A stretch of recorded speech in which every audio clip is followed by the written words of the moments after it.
Hello बच्चा बाड़ी, इस लेक्चर के अंदर हम लोग एक थ्योरी टॉपिक डिस्कस करने वाले हैं कॉस्टिंग के अंदर, तुम्हारा जो कि तुम्हारा कॉस्ट अकाउंटिंग स्टैंडर्ड्स CAS जिसको हम लोग बोलते हैं प्यार से। इसके अंदर के तुम्हारे एक क्वेश्चन पक्का पक्का आते हैं 4 से 6 मार्क्स की रेंज में, जो नॉर्मल डायरेक्ट क्वेश्चन होगा, और दूसरा तुम्हारा जो मैंने MCQ करवाया है, 1 मार्कर करवाया है, वहां पर तुम्हारे 2-3 क्वेश्चन आते हैं इसके। तो मोटा मोटा तुम मान सकते हो इस चैप्टर की वेटेज तुम्हारी रेंज करेगी 8 से 10 मार्क्स। तो 8 से 10 मार्क्स इस चैप्टर तुमको देके चला जाएगा। 1 लाइनर सीधा सीधा चैप्टर है, 5 से 10 पेज में खत्म हो जाएगा मेरे ख्याल से ये, अगर आप समराइज करके पढ़ते हो तो। It's not going to be more than that, yes. Maximum 10 page का ये चैप्टर है, तो जो भी चीजें इस चैप्टर के अंदर आपकी रेलेवेंट है वो सारी चीजें मैं आपको यहाँ पर बताऊंगा।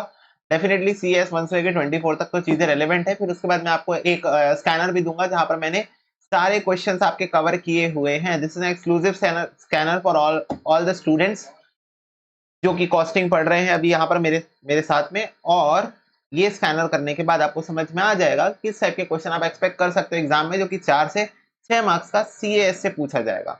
ठीक है भैया, हमें आपकी बात समझ में आ चुकी है। तो चलो देखो बात करते हैं।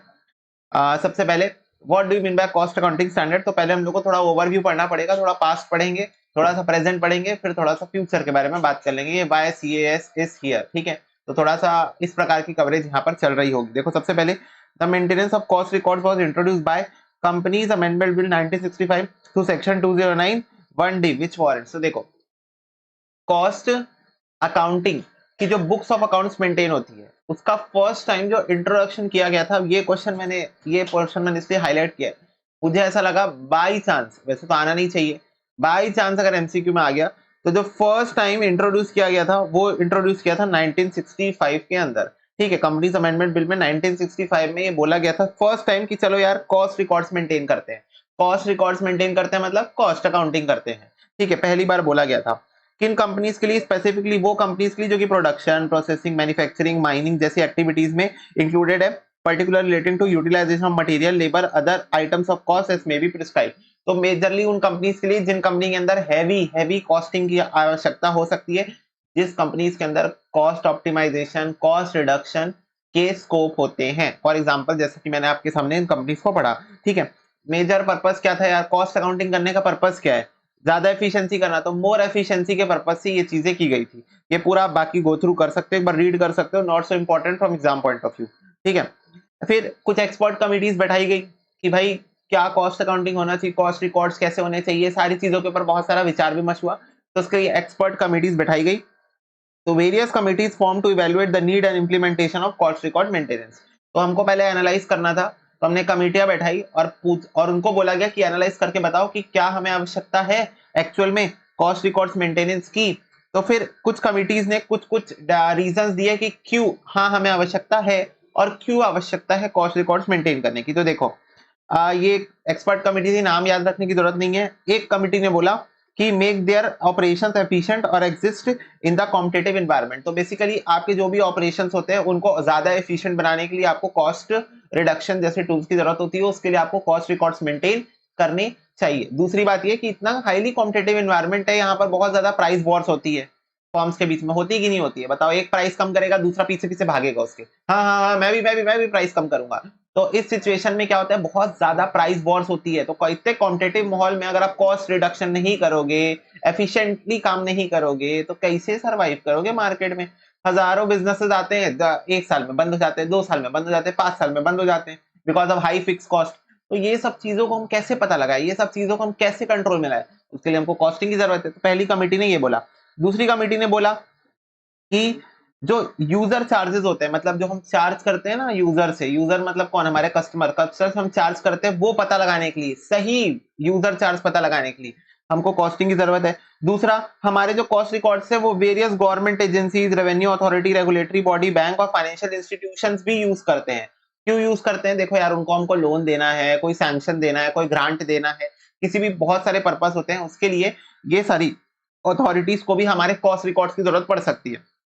तो इसलिए भी कॉस्ट रिकॉर्ड्स बनाना जरूरी। तो और जो भी बोलते हैं ना अपन कि कॉस्ट रिकॉर्ड्स मैनेजमेंट के लिए यूजफुल है, नहीं, इंटरनली गवर्नमेंट अथॉरिटीज, रेगुलेटरीज भी हमारे कॉस्ट रिकॉर्ड्स को एक्सेस करते हैं जब जरूरत पड़ती है। तो ठीक है, तो हाईली कॉन्फिडेंशियल डॉक्यूमेंट्स है वो सारे, पर वो भाई अपनी पावर यूज करके एक्सेस करते हैं जब भी आवश्यकता पड़ सकती है, या जब भी वो डिमांड करें हमें उनको सबमिट करना पड़ता है।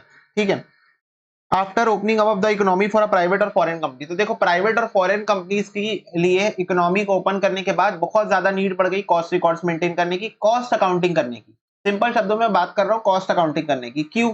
क्योंकि सोचो यार, प्राइवेट प्लेयर्स आ रहे हैं, फॉरेन कंपनीज आ रही है, ऑलरेडी बहुत ज्यादा इन लोग क्या प्रॉफिट ओरिएंटेड काम करते हैं। प्रॉफिट ओरिएंटेड मतलब भाई इनसे टक्कर लेना बहुत टफ होता है, इनसे वॉर करना बहुत टफ होता है। ऐसी सिचुएशन में हमको अपनी एफिशिएंसी तो बढ़ानी पड़ेगी, और वो बढ़ाने के लिए हमको कॉस्ट अकाउंटिंग की जरूरत है। फाइनेंशियल अकाउंटिंग तो भाई हमको फाइनेंशियल अकाउंटिंग के रूल्स के अकॉर्डिंग रिजल्ट देता है, कॉस्टिंग तो बिल्कुल ही अलग बात करता है। पूरा पढ़ लिए हो ना कॉस्टिंग, उसके बाद ये लेक्चर देख रहे हो ना, तो उसके बाद तुमको ये बात पता है ना कि कॉस्टिंग का भाई अलग ही चलता है ना। तो इसीलिए भी हमको जरूरत है कॉस्ट अकाउंटिंग की। ओके, थर्ड कमिटी ने बात करी mandatory maintenance of cost records के बारे में। तो थर्ड कमिटी ने बोला कि ये ठीक है, ये एडवांटेजेस वगैरह सब ठीक है, आप सही बोल रहे हो कि there are lots of advantages to maintain cost accounting, but यार मैंडेटरी भी करो। कुछ स्पेसिफाइड कंपनीज के लिए कॉस्ट अकाउंटिंग आप मैंडेटरी करो, वो हमारी रिक्वायरमेंट है, गवर्नमेंट की रिक्वायरमेंट है कि हम उनके कॉस्ट रिकॉर्ड्स देखें कि वो कैसे कॉस्टिंग कर रहे हैं, कहाँ खर्चा हो रहा है, कहाँ खर्चा नहीं हो रहा है, ठीक है, किस तरीके से अपनी कॉस्ट कटिंग कर रहे हैं, हाई क्वालिटी चीज यूज कर रहे हैं कि नहीं। तो there is a question of what we can say, क्या बोल सकते हो उसको, वेलफेयर। ठीक है, कि अगर वो खराब क्वालिटी का कुछ यूज कर दिया तो इससे हमारे सोसाइटी को नुकसान हो गया किसी वजह से। कुछ इंडस्ट्रीज जो है वो थोड़ा कैजुअल अप्रोच लेके सस्ते मटेरियल यूज कर लिया, कुछ कर ली, तो उससे हमको नुकसान हो सकता है। जैसे मान लो हम ब्रिज बनाने का कॉन्ट्रैक्ट दिए, उन लोग कॉस्टिंग करें, कॉस्टिंग पता चला खराब क्वालिटी का सीमेंट यूज किया, सस्ता छाप सीमेंट, मार्केट रेट के हिसाब से 200 रुपए का आना चाहिए जो सीमेंट, वो इन लोग कहां से 80 रुपए में ले आए। हमने पूछा बल्क डिस्काउंट भी मिलेगा तो 150 में मिल जाएगा, 120 में मिल जाएगा, 80 में कहां से लेके आए, तो पता चला कि खराब क्वालिटी मेंटेन की है ना। तो ये सब चीजों के लिए कुछ सिचुएशन में गवर्नमेंट ने बोला मैंडेटरी मेंटेनेंस होना चाहिए कॉस्ट रिकॉर्ड्स का। ठीक है, कुछ सेक्टर्स जिसमें कवर होगा एक्सप्लोरेशन, एक्सप्लोरेशन मतलब वही जो माइंस एंड क्वेरीज वगैरह जो एक्सप्लोर का काम करते हैं, माइनिंग का काम, प्रोसेसिंग का काम, मैन्युफैक्चरिंग का काम, इंफ्रास्ट्रक्चर का काम, इंफ्रास्ट्रक्चर मतलब मैंने जो एग्जांपल दिया ब्रिज रोड्स का, यूटिलिटीज का काम, under cost audit and due compliance with the cost accounting standard, cost auditing standards. तो थर्ड कमिटी ने ये बोला कि देखो सिंपल सिंपल सी बात ये है कि cost accounting is a need now, और इसको आप मैंडेटरी कर दो कुछ पर्टिकुलर कंपनीज के लिए जो इस सेक्टर्स में काम कर रहे हैं, जैसे कि माइनिंग, मैन्युफैक्चरिंग, इंफ्रास्ट्रक्चर, एक्सप्लोरेशन, ठीक है, ये सारे सेक्टर्स में काम कर रहे हैं, उनके लिए आप कंपलसरी कर दो। और ये जो कंपनीज कॉस्ट ऑडिट के अंदर कवर होती है उनको भी कंपलसरी मेंटेन करना है अपनी कॉस्ट अकाउंटिंग। ठीक है, तो ये 3 कमेटी का एग्जांपल था, वेरियस कमेटी बैठाई गई थी, उसमें से 3 एग्जांपल इंस्टीट्यूट ने यहाँ पर बुक में दिया था। कॉस्ट अकाउंटिंग रिकॉर्ड्स रूल 2011 कुछ चीजों के बारे में बात करता है। 2011 जिन चीजों के बारे में बात करता है उसको ओवर रूल कर देगा कॉस्ट अकाउंटिंग रिकॉर्ड्स रूल 2014। ठीक है, तो बस ये ध्यान में रखना, इसको अपने को पढ़ना है, बट रूल्स ये वाले एप्लीकेबल हैं अभी फिलहाल। देखो क्या है, डिटेल डेफिनेशन बात करेगा कि मैन्युफैक्चरिंग एक्टिविटी क्या होती है, ताकि हम अच्छे से कवर कर सके उन लोगों को। क्या है, कुछ लोग बोलते हैं कि हम नहीं मेंटेन करेंगे, अरे क्यों नहीं मेंटेन करोगे, क्योंकि हम ना मैन्युफैक्चरिंग एक्टिविटी नहीं कर रहे हैं, हम डेफिनेशन में नहीं आते। तो ऐसे ऐसे बोल के लोग एस्केप करने की कोशिश करते थे। तो यहाँ पर डिटेल डेफिनेशन बताई गई कि हमारे हिसाब से मैन्युफैक्चरिंग एक्टिविटी हम किसको बोलते हैं। ठीक है, mining activity, processing activities added in the rules. Okay, yes. इसके बाद definition of product include idea, know how, method, information, service. So for the first time service industry covered हुई कॉस्ट रिकॉर्ड्स मेंटेन के अंदर। तो service industry वाले बोलते थे हम तो मैन्युफैक्चरिंग ही नहीं करते। हमने सोचा यार सही बात है, लोग मैन्युफैक्चरिंग तो करते ही नहीं है, बट एक्चुअल में करते हैं। एक्चुअल में ये सर्विस इंडस्ट्री वाले क्या करते हैं, हमको सर्विस प्रोवाइड करते हैं, और सर्विस हम लोगों को प्रोवाइड करते हैं तो लोग कोशिश करते हैं एस्केप करने की कि हम बोलेंगे अरे हम तो मैन्युफैक्चरिंग तो कर नहीं रहे, हम तो सर्विस प्रोवाइडर्स हैं। बट ऐसा नहीं होगा भैया।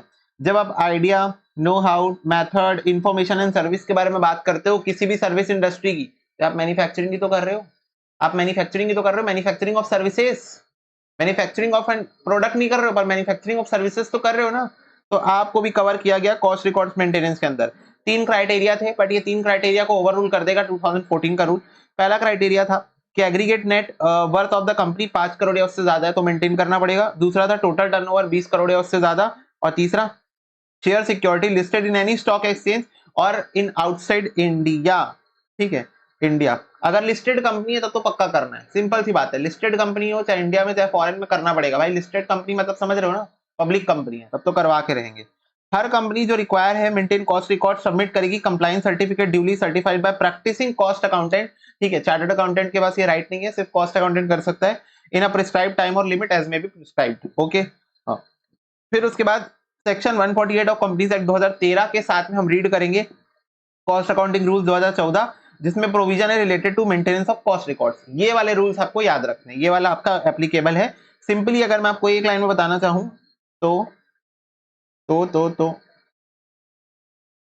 cost records are made mandatory across all these industries wherein overall annual turnover from all its product or service during the immediate preceding year exceed कर जाएगा 35 करोड़। तो जिस भी जो सेक्टर्स के बारे में बात की गई उन सेक्टर्स का या तो टर्नओवर या तो जो सर्विसेज प्रोवाइड कर रहे हैं उससे जो कलेक्शन है वो 35 करोड़ को क्रॉस कर जाएगा किसी भी प्रीवियस ईयर में, तो आपको क्या करना पड़ेगा, कॉस्ट रिकॉर्ड्स मेंटेन करने पड़ेंगे। चलो बात करते हैं किसके बारे में बात कर रहे हैं। तो companies to which maintenance of cost records is applicable, उसको हमने दो सेक्टर में डिवाइड कर दिया है। टेबल ए बात करता है रेगुलेटेड सेक्टर्स के बारे में, जिसके ऊपर में कोई regulatory body, for example bank हो गई, रेगुलेटरी बॉडी है आरबीआई, ठीक है, तुम्हारे ब्रोकर्स हो गए जिसकी रेगुलेटरी बॉडी है सेबी, तो ऐसे करके कंपनीज हो गई जिसकी रेगुलेटरी बॉडी कंपनीज एक्ट उसको करता है। तो जो भी रेगुलेटेड सेक्टर है उसके बारे में बात करेगा और टेबल भी बात करेगा नॉन रेगुलेटेड सेक्टर्स के बारे में। रूल्स प्रिस्क्राइब्ड है एग्जॉस्टिव लिस्ट, एग्जॉस्टिव मतलब आप लोगों को पता है कि पूरा कवरेज है यहाँ पर, ठीक है। इंडस्ट्री, सेक्टर, प्रोडक्ट और service which need to prepare cost records along with their respective strata headings, ठीक है। तो ये सारी चीजें आप लोगों को ध्यान में रखनी है कि जो भी कंपनीज है या जो भी इस क्राइटेरिया के अंदर फॉलो हो रही, जो क्राइटेरिया डिफाइंड, ठीक है, जो भी तुम्हारी माइनिंग की इंडस्ट्री होती है या फिर तुम्हारी मैन्युफैक्चरिंग इंडस्ट्री होती है, इंफ्रास्ट्रक्चर की इंडस्ट्री होती है, एक्सप्लोरेशन की इंडस्ट्री होती है, वो सारी इंडस्ट्री और जो भी सेक्टर्स को हमने प्रिस्क्राइब किया, ठीक है, वो सारी इंडस्ट्रीज अगर प्रीसीडिंग ईयर में, पिछले साल में, प्रीवियस ईयर में 35 करोड़ के ऊपर का टर्नओवर कर रहे हैं तो उनको कंपलसरी क्या करना है, कॉस्ट रिकॉर्ड्स मेंटेन करना है। बोलो, are we clear? Yes. Cost accounting standards, अब सीएस के ऊपर आते हैं। कॉस्ट अकाउंटिंग स्टैंडर्ड्स क्यों बनाया गया, मोटा मोटा मैं तुम लोगों को शॉर्ट में बताऊं तो देखो, हमने बोल तो दिया, गवर्नमेंट ने आया, गवर्नमेंट ने बोला चलो कॉस्ट रिकॉर्ड्स मेंटेन करो, जिसका भी टर्नओवर 35 करोड़ से ऊपर है फटाफट हमको सबमिट करो, जिसका भी 35 करोड़ के ऊपर टर्नओवर है। सब लाया अपना अपना कॉस्ट रिकॉर्ड सबमिट किए, गवर्नमेंट के पास आया, गवर्नमेंट ने चेकिंग स्टार्ट की, अपने स्टैंडर्ड्स के अकॉर्डिंग जो भी उनको चेक करना था चेकिंग स्टार्ट की। चेकिंग करते करते उनको समझ में आया, एक जन अपने हिसाब से बनाया, दूसरा अपने हिसाब से, तीसरा अपने हिसाब से, चौथा अपने हिसाब से, कोई स्टैंडर्डाइज फॉर्म नहीं था, सब अपने अपने हिसाब से कॉस्ट रिकॉर्ड्स मेंटेन कर रहे थे। तो गवर्नमेंट को फिर से समझ में आया कि हमने एक रूल तो ले आया कि सबको कॉस्ट अकाउंटिंग करनी है, सबको कॉस्ट रिकॉर्ड्स मेंटेन करने, पर हमने इस रूल्स को किस तरीके से अकाउंटिंग करना है वो नहीं बताया। तो जैसे गवर्नमेंट के पास अकाउंटिंग स्टैंडर्ड और इंड एएस है, अकाउंटिंग कैसे करते हैं वो बताने के लिए, वैसे गवर्नमेंट को लगा कि हमको कॉस्ट अकाउंटिंग स्टैंडर्ड्स लाना चाहिए, जिसमें हम सबको ये बताएंगे कि कैसे आप कॉस्ट रिकॉर्ड्स मेंटेन कर सकते हो इन अ स्टैंडर्डाइज्ड वे, ताकि जितने भी लोग कॉस्ट अकाउंटिंग या कॉस्ट रिकॉर्ड्स मेंटेन कर रहे हैं सबकी जो रिकॉर्ड्स है वो सिमिलर टाइप की हो, मतलब सेम सेट ऑफ रूल्स के द्वारा बनाई गई हो। तो इसीलिए सीएएस को लाया गया, कॉस्ट अकाउंटिंग स्टैंडर्ड्स को। देखो, cost accounting records rules set by the government for the industries deal with the various items of cost and the way in which they have to be reported in cost statements according with the cost accounting principle। तो जो भी cost accounting के principle है उनको ध्यान में रखते हुए सीएस बनाया गया। जैसे कि मेरे को बताओ, जो हमारे अकाउंटिंग प्रिंसिपल्स होते हैं उनको ध्यान में रख के हम लोग अकाउंटिंग स्टैंडर्ड बनाए हैं और इंड एएस बनाए, वैसे यहाँ पर भी कॉस्ट अकाउंटिंग के जो भी प्रिंसिपल्स हम लोग पढ़ के आए हैं उन्हीं प्रिंसिपल्स को ध्यान में रख के सीएएस को फॉर्म किया गया है। Since there were no generally accepted cost accounting principles, these were left to be understood by each companies or by each cost accountant as they understood with reference to the explanation given in various textbooks on subject। तो बोल रहे क्योंकि पहले कोई CS हुआ नहीं करता था, तो हर कंपनी या हर अकाउंटेंट उसको जैसे समझ में आ रहा था, डिफरेंट बुक्स में जैसे एक्सप्लेनेशन दी हुई थी वैसा समझ के अपने हिसाब से काम कर रहा था। This lead to adoption of practice with a lack of uniformity in preparation and presentation of cost statement। बोल रहा है इसके वजह से क्या हुआ, इस प्रॉब्लम की वजह से क्या हुआ, lack of uniformity in preparation presentation of cost statement. तो भाई यूनिफॉर्मिटी नहीं थी, सब अपने हिसाब से बना रहे थे, सबका अलग अलग था। तो समझ रहे हो, तुम ऐसा सोचो कि एग्जाम में क्वेश्चन आया है कॉस्ट शीट का और सारे बच्चे अलग फॉर्मेट से कॉस्ट शीट बना रहे, इस प्रकार के हालात हो गए थे उस टाइम पे, ठीक है। To promote uniformity, there was an urgent need to integrate, harmonize or standardize the cost accounting principle and practice। Therefore, the generally accepted cost accounting principles has been clearly defined and well documented in the form of cost accounting standards। तो फिर government को समझ में आ गया कि ऐसे काम नहीं चलेगा, ई नॉट चलबे।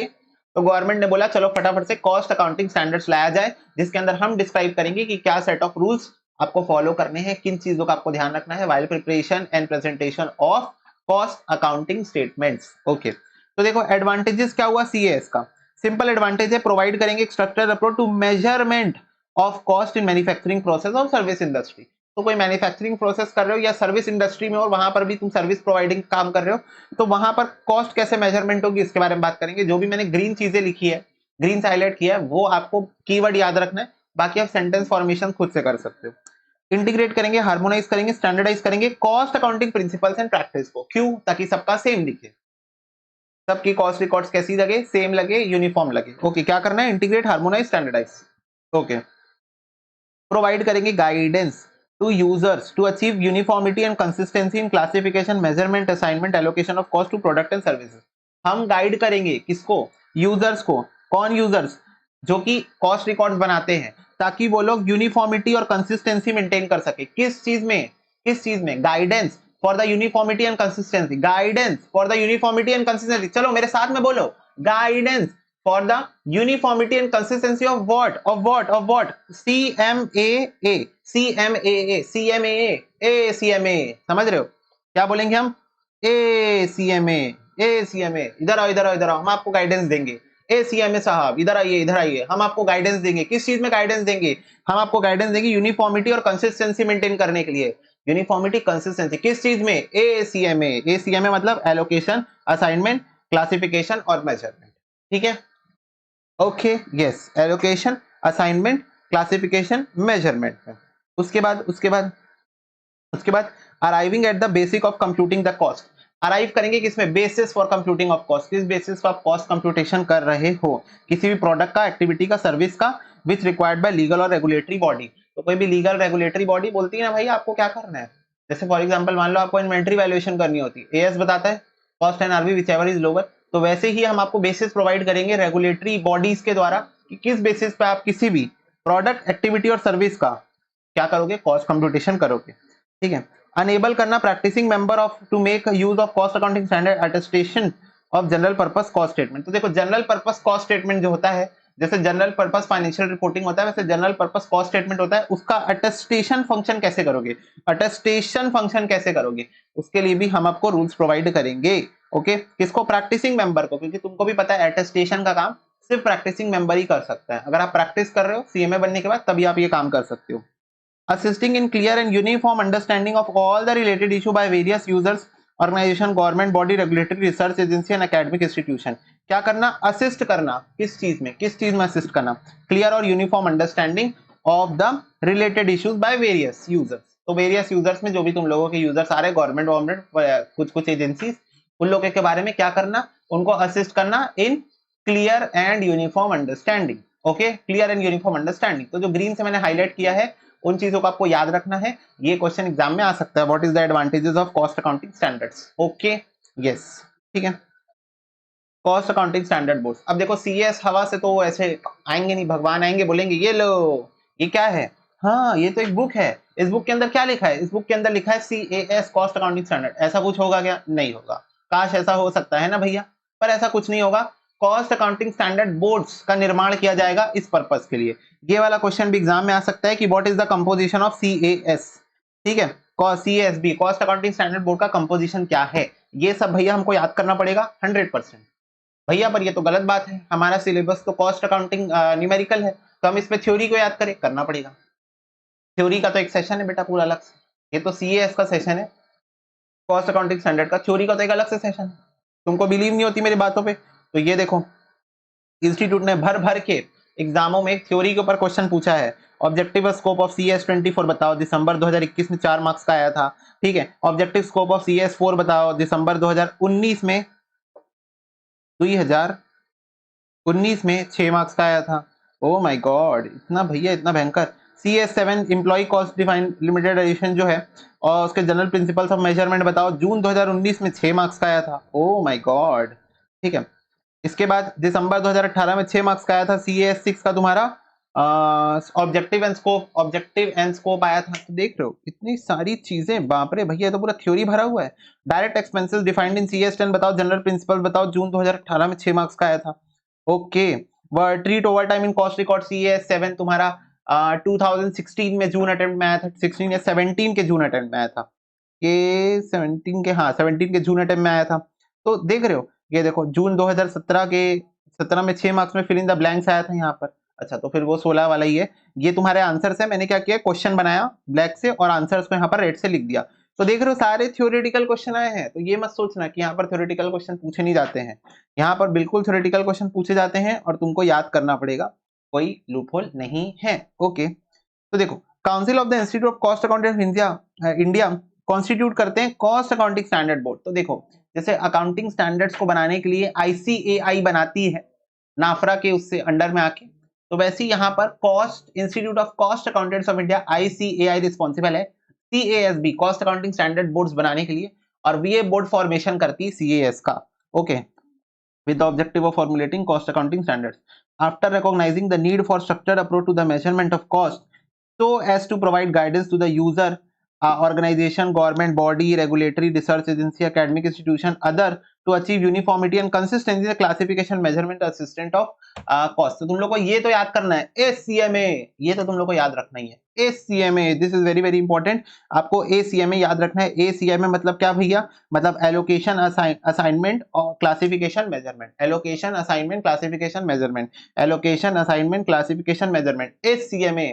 पर्पस क्या है, what is the purpose, ACMA क्या, एलोकेशन, असाइनमेंट, क्लासिफिकेशन और मेजरमेंट। ओके, ठीक है, तो सुनो, the composition of CASB will be broad based and ensure participation of all interest group in the standard setting process. तो बोल रहे हैं, देखो CASB बनाते टाइम हमने ये चीज ध्यान रखा कि जितने भी लोग जिनको इससे मतलब है वो लोग इसका पार्ट बन जाए, ताकि बाद में ये ना बोले अरे अरे ये तो हमारे इंटरेस्ट के खिलाफ है, अरे अरे ये तो हमारे इंटरेस्ट के अगेंस्ट में, ऐसे क्वेश्चन ना उठाना हमारे ऊपर। तो हर वो व्यक्ति जो इंटरेस्टेड है, ठीक है, वो हमारे बोर्ड का पार्ट हम उसको बनाएंगे, हम उसको बोर्ड का पार्ट। देख, अभी मैं तुम लोगों को बताता हूँ कैसे बोर्ड का पार्ट बना, एक मिनट रुको, ठीक है, हम आपको अभी बताते हैं कैसे बोर्ड का पार्ट बनता है यहाँ पर। तो देखो, chairman of CASB will be nominated by council of the institute. तो सबसे पहले सुनो मेरी बात, जो चेयरमैन साहब होंगे, चेयरमैन किसके भैया, किस चीज के चेयरमैन, चेयरमैन साहब होंगे ऑफ CASB, वो किसके द्वारा नॉमिनेट किए जाएंगे, nominated by council of institute. Institute का जो काउंसिल है, हमारी प्यारी institute ICAI, ICAI institute of cost accountants of India ना, तुम कंफ्यूज मत होना, इट्स ICAI चार्टर्ड अकाउंटेंट एक है, कॉस्ट अकाउंटेंट है, मैं कॉस्ट अकाउंटेंट के बारे में बात कर रहा हूँ। तो वो नॉमिनेट किया जाएगा बाय इंस्टीट्यूट, किसका, हेड, ठीक है, जो चेयरमैन होगा CASB का, चेयरमैन कौन, हेड, वो नॉमिनेट करेगी इंस्टीट्यूट।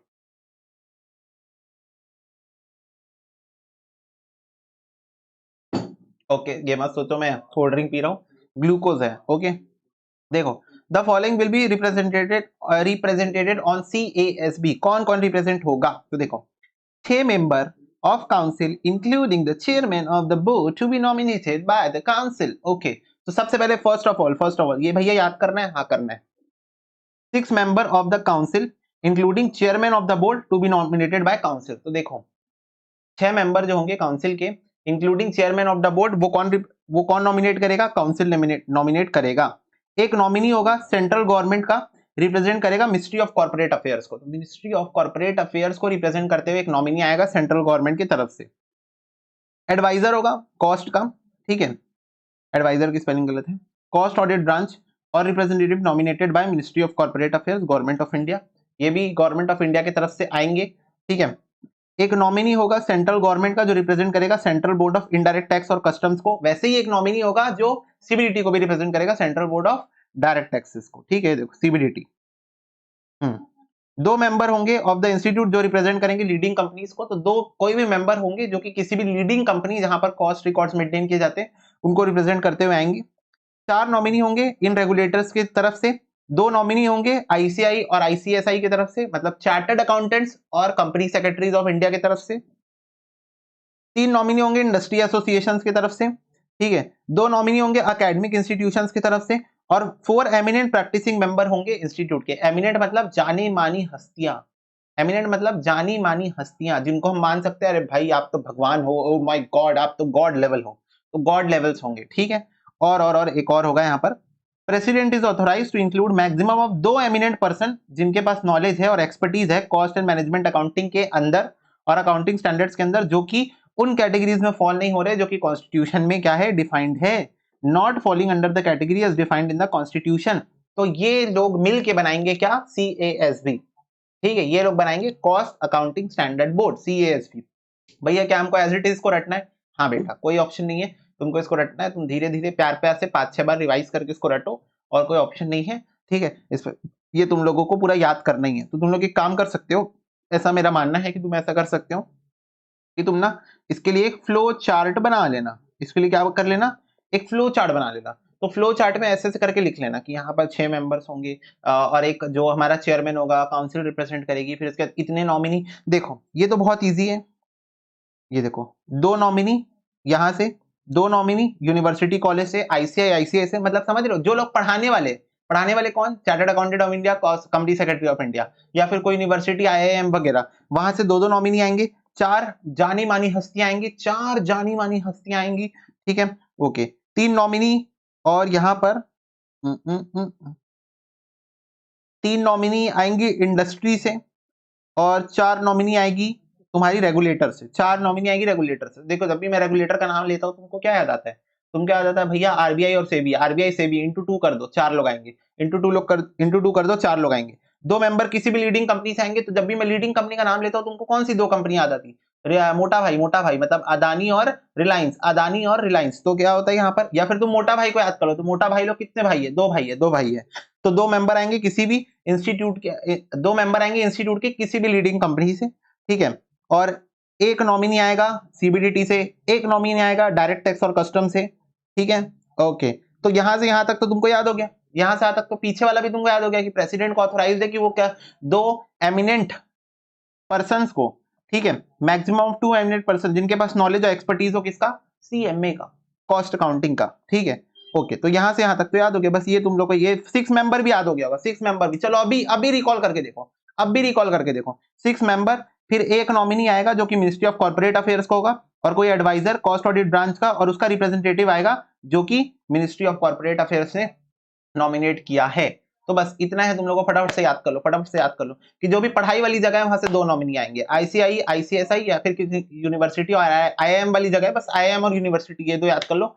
वहां से 2 लोग आएंगे। मोटा भाई लोग कितने भाई है, 2 भाई है, तो किसी भी लीडिंग कंपनी में जो हमारे इंस्टीट्यूट का मेंबर है वहां से 2 लोग आएंगे, ठीक है। अब जब भी मैं तुम लोग को बोलता हूँ रेगुलेटर से याद करो, तुमको कितने रेगुलेटर याद आते हैं, 2 रेगुलेटर याद आते हैं। कौन कौन, सेबी और आरबीआई, इंटू 2 कर दो तो 4 नॉमिनी आएंगे रेगुलेटर्स के साइड से, 3 नॉमिनी आएंगे किसी भी वहां से, क्या नाम है, इंडस्ट्री के जो बोर्ड्स होते हैं, इंडस्ट्री के जो रेगुलेटर्स होते हैं वहां से 3 आएंगे, ओके।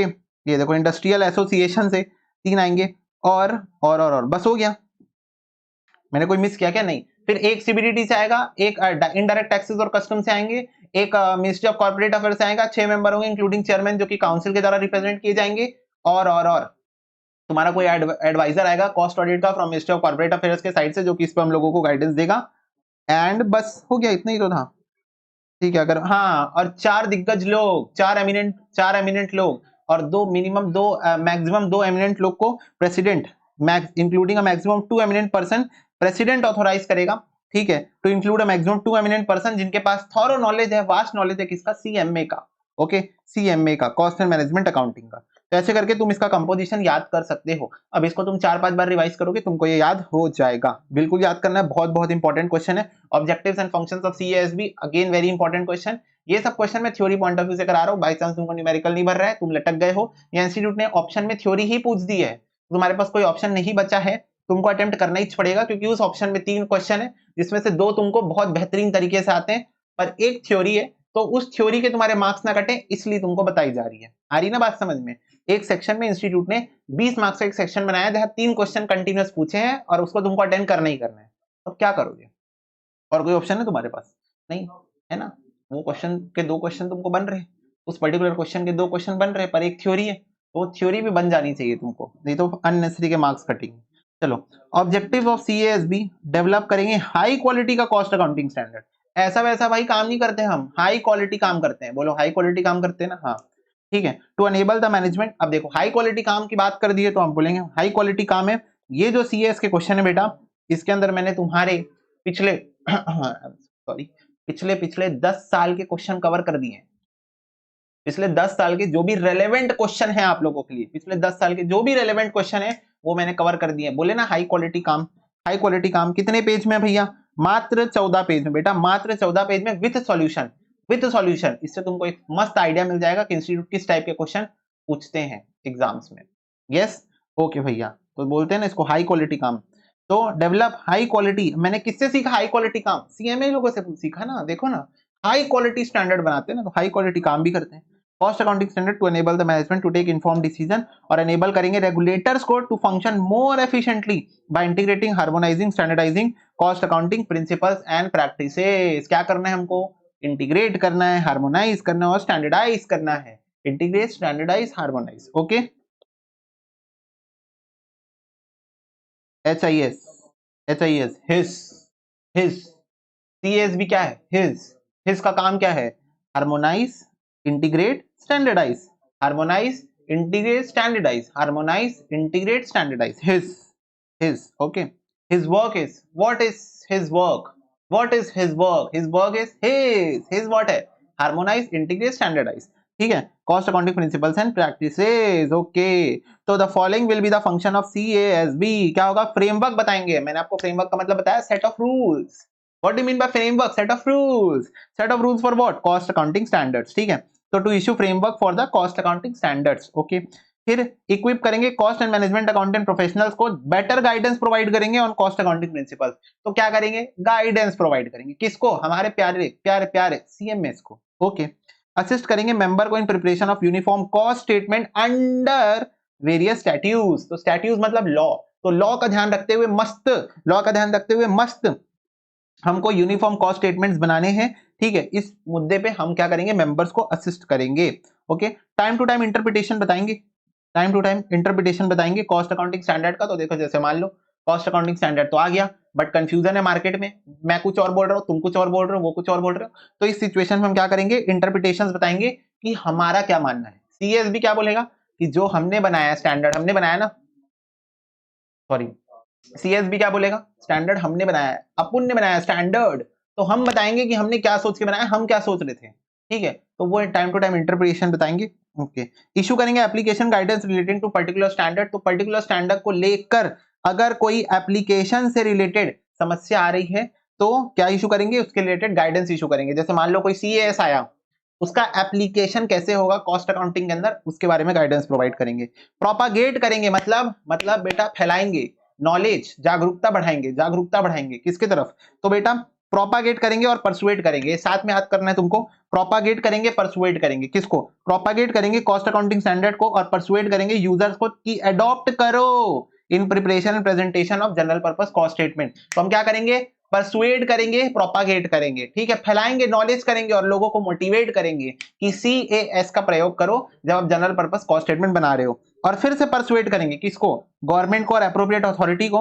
एनफोर्स करो ना कॉस्ट अकाउंटिंग स्टैंडर्ड को, मतलब लॉ में लिख दो कि CS करना है, CS फॉलो करना है, मतलब करना है। लॉ में जाके लिख दो कि ये कोई गाइडेंस नोट नहीं है, ये मैंडेटरी करो, इसको मैंडेटरी करो। तो गवर्नमेंट को बोलेंगे, अप्रोप्रिएट अथॉरिटी को बोलेंगे कि इसको मैंडेटरी कर दो। ठीक है, to facilitate adoption of by industry and corporate entities in order to achieve the desired objective of standardisation of cost accounting practices. तो फिर से CSB का पर्पस क्या था? What is his purpose? What is his purpose? What is his purpose? His purpose is his मतलब harmonisation, integration and standardisation. ठीक है, harmonisation, integration and standardisation, तो उसका पर्पस क्या है? हिज। ओके, एजुकेट करो यूजर्स को about the utility and need for compliance with cost accounting standard. तो भाई जो यूजर्स हैं उनको बताओ कि CAS, भाई टाइम पास नहीं कर रहे हम लोग, CAS की जरूरत है। अगर कोई कंपनी इन्वेस्ट करने आ रही है, अगर वो आपके कॉस्ट रिकॉर्ड एक्सेस करना चाहते हैं, कोई फॉरेन इन्वेस्टर, CAS की जरूरत है स्टैंडर्डाइज के लिए। क्यों? क्योंकि हम लोग जब CAS बना रहे हैं, हम इंटरनेशनली अपनी फाइनेंशियल स्टेटमेंट्स को, अपनी कॉस्ट रिकॉर्ड्स को इंटरनेशनल एक्सपोजर देके बना रहे हैं। हमने क्या बोला? हमने बोला high quality cost accounting standard बनाएंगे। क्या हम उल्लू पुल्लू बनाएंगे? नहीं, हम बनाएंगे high quality cost accounting standard. क्यों बना रहे हैं? आपके लिए तो बना रहे हैं। तो यूजर्स को बात बताएंगे कि बेटा ऐसी बात है कि हम ना हाई क्वालिटी CAS बना रहे हैं। तो हम एजुकेट करेंगे यूजर्स को कि क्या यूटिलिटी है और क्यों नीड है CAS से कंप्लायंस करना। ठीक है, तो this is what following will be the function of CASB। तो आपको याद करना है। हाँ, ठीक है, मैं मोटा मोटा इस तरीके से पढ़ाने की आपको कोशिश कर रहा हूं कि आपको चीजें दिमाग में कहीं ना कहीं सबकॉन्शियसली बैठ जाए। फिर आपको 3-4 बार रिवाइज करोगे, आपको याद हो जाएगा। ओन वर्ड्स में लिख सकते हैं, हाँ लिख सकते हो, कोई दिक्कत की बात नहीं है। चलो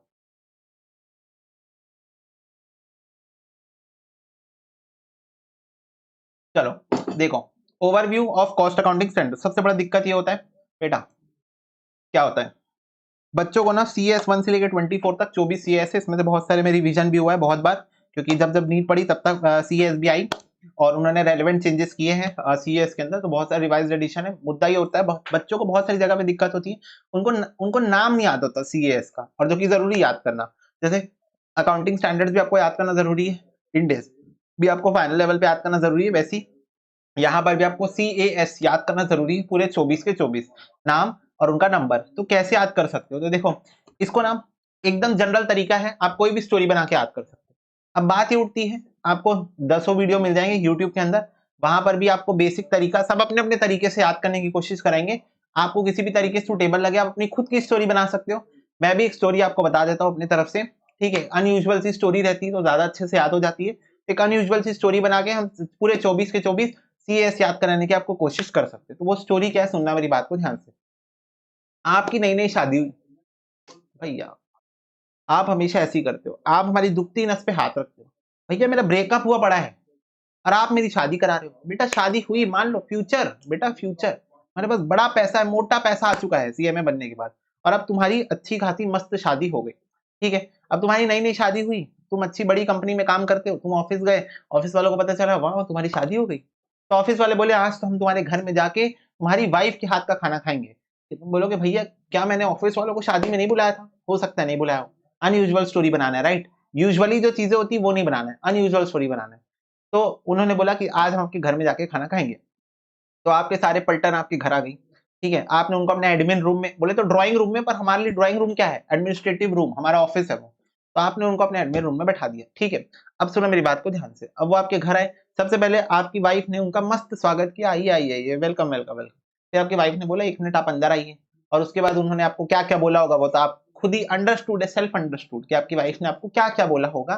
आपकी इतने सारे दोस्तों को इस शॉर्ट नोटिस क्या सरप्राइज बोल के आप ले आए घर, आपको खुद नहीं पता था, आपको मौका ही नहीं मिला अपनी वाइफ को इन्फॉर्म करने का, या व्हाट्सएप कर लेता, फोन स्विच ऑफ होगा क्या पता, तो आपको मौका ही नहीं मिला। तो अपनी स्टोरी स्टार्ट होती है यहाँ से कि आप अपने दोस्तों को बिना बताए अपनी वाइफ को घर ले आए। अब जैसे ही आप अपने दोस्तों को घर लेके आ गए, ठीक है, तो आपकी वाइफ ने पहले आपको अंदर लेके गया, मस्त झाड़ा, उसके बाद बोला आप क्या कर सकते हैं, कुछ नहीं कर सकते, तो आपने फटाफट से डिसाइड किया कि अब खाने में क्या क्या बनाना है, ठीक है। तो खाने में क्या क्या बनाना है, खाने में क्या क्या बनाना है डिसाइड करने के बाद आप ये डिसाइड करोगे कितने नंबर ऑफ लोग हैं, कितने नंबर ऑफ लोग देखोगे ना, तो कितना खाना बनाना पड़ेगा, ठीक है, कितना खाना बनाना पड़ेगा वो डिसाइड किया आपने। उसके अकॉर्डिंग आपने ये डिसाइड किया कितना खर्चा लगेगा, कितना कॉस्ट लगेगा, क्या मटेरियल लगेगा, ये सब चीजें आपने डिसाइड की, ठीक है। फिर उसके बाद आपने जब ये सब डिसाइड कर लिया तो आप फटाक से अपनी गाड़ी में बैठे और चले गए, आप सामान खरीदे, ठीक है। आपने एक हाउस हेल्प को भी ले लिया अपने साथ, हाउस हेल्प मतलब जो साथ में आपके वाइफ की हेल्प कर देगी खाना बनाने में, हाउस हेल्प को लिया। आपने दुकान में जाके सारी यूटिलिटीज परचेज की, जो भी यूटिलिटीज लगने वाली थी खाना बनाने में, और उसके बाद आपने सब कुछ पैक करके डायरेक्टली घर पहुंच गए। जैसे ही आप घर पहुंचे आपको पता चला आपका जो एडमिनिस्ट्रेटिव रूम है जहां पर आपने लोगों को बैठाया है वहां पर का एसी खराब है, तो आपने तुरंत रिपेयर्स एंड मेंटेनेंस कराई उस एसी की, ठीक है, और उसके लिए आपको कुछ सर्विस कॉस्ट देना पड़ गया, उसके लिए आपको कुछ सर्विस का कॉस्ट देना पड़ गया। और उतने में जब आप आए तो आपको पता चला कि अरे बाप रे ये तो धुआं आ रहा है किचन से, क्या हो गया किचन में, तो आप किचन में गए, अब देखिए वहां धुआं आ रहा है, तो आपको पता चला आपकी जो चिमनी है वो खराब हो चुकी है, ठीक है, पॉल्यूशन निकल रहा है उससे, आपकी चिमनी क्या हो चुकी है, खराब हो चुकी है। तब आपको पता चल गया कि अरे यार मेरी चिमनी तो अब डेप्रिशिएट हो चुकी है, तब हम बाद में, अब अभी के लिए हम क्या करते हैं, अभी के लिए हम ऑनलाइन ऑनलाइन डिस्ट्रीब्यूटर से, जैसे कि जोमेटो और स्विगी, ऑनलाइन डिस्ट्रीब्यूटर से खाना मंगा लेते हैं, ठीक है, at this point of time के लिए। बाद में हम फाइनेंस करा के रिसर्च एंड डेवलपमेंट करके, फाइनेंस करवा के रिसर्च एंड डेवलपमेंट करके अच्छा सा जॉइंट पैकेज ले लेंगे अपनी चिमनी का और वेंटिलेशन सिस्टम का। चिमनी मतलब पता है ना, वो चिमनी लगे रहती है, और वेंटिलेशन मतलब जहां से धुआं बाहर जाए, वेंटिलेशन मतलब जहां से घर से धुआं बाहर जाए, वो सिस्टम हम साथ में परचेस कर लेंगे बाद में। और ऐसा सिस्टम परचेस करेंगे जो कि क्या बोलते हैं, मस्त रॉयल्टी वाला ब्रांड हो, ठीक है, जिसकी प्रोडक्शन और मैन्युफैक्चरिंग बहुत अच्छी क्वालिटी की हो और जिसका रिमूवल कॉस्ट बहुत कम हो, और ये सारी चीजों को हम as a revenue expenditure claim कर सके, ये सारी चीजों को हम as a revenue expenditure claim कर सके। अब मैं सारी चीजों को आपको CAS के साथ में लिंक करा के बताता हूं। देखो सबसे पहला क्या है कि जैसे ही आपके घर में आए आपके दोस्त लोग, आपको थोड़ी बहुत डांट वाट पड़ी आपकी वाइफ से, बाकी सारी जो चीजें उनके जाने के बाद होने वाली थी, ठीक है। तो उस पॉइंट ऑफ टाइम में आपने ये डिसाइड किया क्लासिफिकेशन क्या क्या बनाना है, खाने में क्या क्या बनाना है, उसके अकॉर्डिंग कौन कितना खाएगा ये आपको डिसाइड करना है, तो कैपेसिटी डिसाइड करना है। फिर अकॉर्डिंगली आप प्रोडक्शन और ऑपरेशन की प्रिपरेशन चालू की कि भाई प्रोडक्शन मतलब खाना बनाना है, ऑपरेशंस ऑपरेशंस मतलब भाई वहां पर उनको सर्विस देना है, लीजिए पानी ले, तो इसके आपने प्रिपरेशन स्टार्ट की। अकॉर्डिंगली आपने डिसाइड किया कि कितना खर्चा लगेगा, कितना कॉस्ट लगेगा, कि आपको जाके बाहर सामान खरीद के लाना है अकॉर्डिंगली, तो कितना कॉस्ट ऑफ प्रोडक्शन लगेगा। तो आप अपनी ट्रांसपोर्टेशन में बैठे और जाके आपने मटेरियल परचेस किया, अपनी हाउस हेल्प को अपने साथ में लिया, ठीक है। मटेरियल परचेस करने के लिए दुकान वाले भैया को लिस्ट दिए, भैया ये निकाल के रखो मैं आ रहा हूँ, भैया ये निकाल के रखो मैं आ रहा हूँ। आप तुरंत गए हाउस हेल्प को लेके आए, हाउस हेल्प मतलब जो आपके खाना बनाने में हेल्प करेगी वाइफ की, ठीक है। फिर आपने यूटिलिटी की कॉस्ट पे की, जो भी आपने सामान परचेस किया उसको आपने फटाफट से पैक कराया और डायरेक्टली घर आ गए, डायरेक्टली घर आ गए। आपने देखा कि आपके एडमिन स्पेस का एसी खराब हो गया, काम नहीं कर रहा है, तो तुरंत आपने रिपेयर्स एंड मेंटेनेंस कराया एसी का, और उसके लिए आपको सर्विस के लिए कॉस्ट देनी पड़ी, सर्विस कॉस्ट आपको इनकर करनी पड़ी। अब अपने किचन में गए, देखे वहां से बहुत पोल्यूशन आ रहा है, तो आपको पोल्यूशन आ रहा है, आपको पता चला आपकी चिमनी खराब हो गई है, आपकी जो किचन में चिमनी रखी पुरानी हो गई थी, खराब हो गई है, ठीक है। तो आपने तुरंत ऑनलाइन डिस्ट्रीब्यूटर से ऑर्डर प्लेस कर दिया, जोमेटो या स्विगी से ऑर्डर प्लेस कर दिया खाने का, ठीक है। क्योंकि आपकी चिमनी पूरी डेप्रीशिएट हो चुकी है, आपकी जो चिमनी लगी हुई है उससे पॉल्यूशन निकल रहा था, आपने डिस्ट्रीब्यूटर को ऑर्डर प्लेस कर दिया, ऑनलाइन डिस्ट्रीब्यूटर जोमेटो और स्विगी को ऑर्डर प्लेस कर दिया, और आपने देखा कि भाई मेरी चिमनी तो पूरी डेप्रीशिएट हो चुकी है, खराब हो चुकी है। तो आपने सोचा ठीक है चलो फाइनेंस करा के, रिसर्च एंड डेवलपमेंट करके हम जॉइंटली एक चिमनी और वेंटिलेशन का सिस्टम परचेस कर लेंगे। वेंटिलेशन मतलब जहां से धुआं बाहर निकलता है, चिमनी आपको पता है, ठीक है, जॉइंटली। अब हम एक ऐसी ब्रांड का लेंगे जिस ब्रांड की रॉयल्टी है और क्वालिटी और मैन्युफैक्चरिंग अच्छी है। हम एक ऐसी ब्रांड का लेंगे जिस ब्रांड की रॉयल्टी अच्छी है, जिस ब्रांड की रॉयल्टी है, जिस ब्रांड की मार्केट में रॉयल्टी है और उसकी क्वालिटी और मैन्युफैक्चरिंग अच्छी है। ऐसी ब्रांड का लेंगे ताकि अगली बार ऐसा ना हो, जिसकी क्वालिटी और मैन्युफैक्चरिंग अच्छी है, और उस चिमनी की रिमूवल कॉस्ट कम से कम हो, और उसको हम लोग as a revenue expenditure claim कर सकें, ठीक है। इनकम टैक्स का बेनिफिट होना चाहिए ना, तो उस चिमनी की रिमूवल कॉस्ट कम हो और हम उसको as a revenue expenditure claim कर सकें। तो ये तुम्हारे बेटा पूरे 24 आइटम हो गए। तुमको ये बस स्टोरी याद करनी है, 3-4 बार आपको स्टोरी रिकॉल करनी है, ठीक है। तो सबसे पहले क्या है, अब आप इसको स्टोरी के साथ पढ़ोगे, स्टोरी के साथ। सबसे पहले क्या है, आपके दोस्त आए, आपको अपनी वाइफ से डाइट पड़ी, पर उसके बाद आपने डिसाइड किया कि भाई क्लासिफिकेशन क्या क्या बनेगा, क्या क्या बनेगा। तो क्लासिफिकेशन ऑफ कॉस्ट है आपका CAS 1। आप क्या करोगे, एग्जाम में आपको CAS याद करना है, आप पीछे एक पेज में लिख लोगे, ज्यादा टाइम नहीं लगेगा, ये स्टोरी का वन वर्ड लिख लोगे, उस वर्ड से आपको पूरा CAS का नाम याद हो जाएगा, ठीक है। तो पहला है क्लासिफिकेशन ऑफ कॉस्ट, की क्लासिफाई करना है क्या क्या बनेगा। दूसरा कैपेसिटी मतलब कौन कितना खाएगा, तो कैपेसिटी डिटर्मिनेशन, कैपेसिटी डिटरमाइन करना कौन कितना खाएगा। तीसरा प्रोडक्शन और ऑपरेशन, कि चलो आप प्रोडक्शन और ऑपरेशन कर रहे हैं, तो प्रोडक्शन और operation overheads, production and operation overheads, ठीक है। फिर उसके बाद हम डिटरमाइन करेंगे कितना खर्चा लगेगा, उतना पैसा लेके आप जाओगे ट्रांसपोर्ट में, है ना, अपनी गाड़ी लेके जाओगे तो कितना पैसा लगेगा, पैसा लेके जाओगे ना घर से, तो cost of production and captive consumption, तो प्रोडक्शन और कंजम्पशन का कितना पैसा लगेगा, cost of production and captive consumption, cost of production for captive consumption कितना लगेगा, ठीक। कैप्टिव कंजम्पशन मतलब जो करंट कंजम्पशन का लेवल है उसमें कितना कॉस्ट लगेगा, जो करंट कंजम्पशन का लेवल है मतलब जो लोग आपके फ्रेंड आए खाने के लिए उनका कंजम्पशन का लेवल कितना है, उसके अकॉर्डिंग कितना प्रोडक्शन कॉस्ट लगने वाला है, तो cost of production for captive consumption, ठीक है। फिर उसके बाद आप अपना ट्रांसपोर्टेशन लेके जाओगे सामान लेने, तो एवरेज कॉस्ट ऑफ ट्रांसपोर्टेशन कितना, मतलब पेट्रोल कितना लगेगा, गाड़ी लेके जाओगे ना तो पेट्रोल कितना लगेगा, एवरेज कॉस्ट ऑफ ट्रांसपोर्टेशन।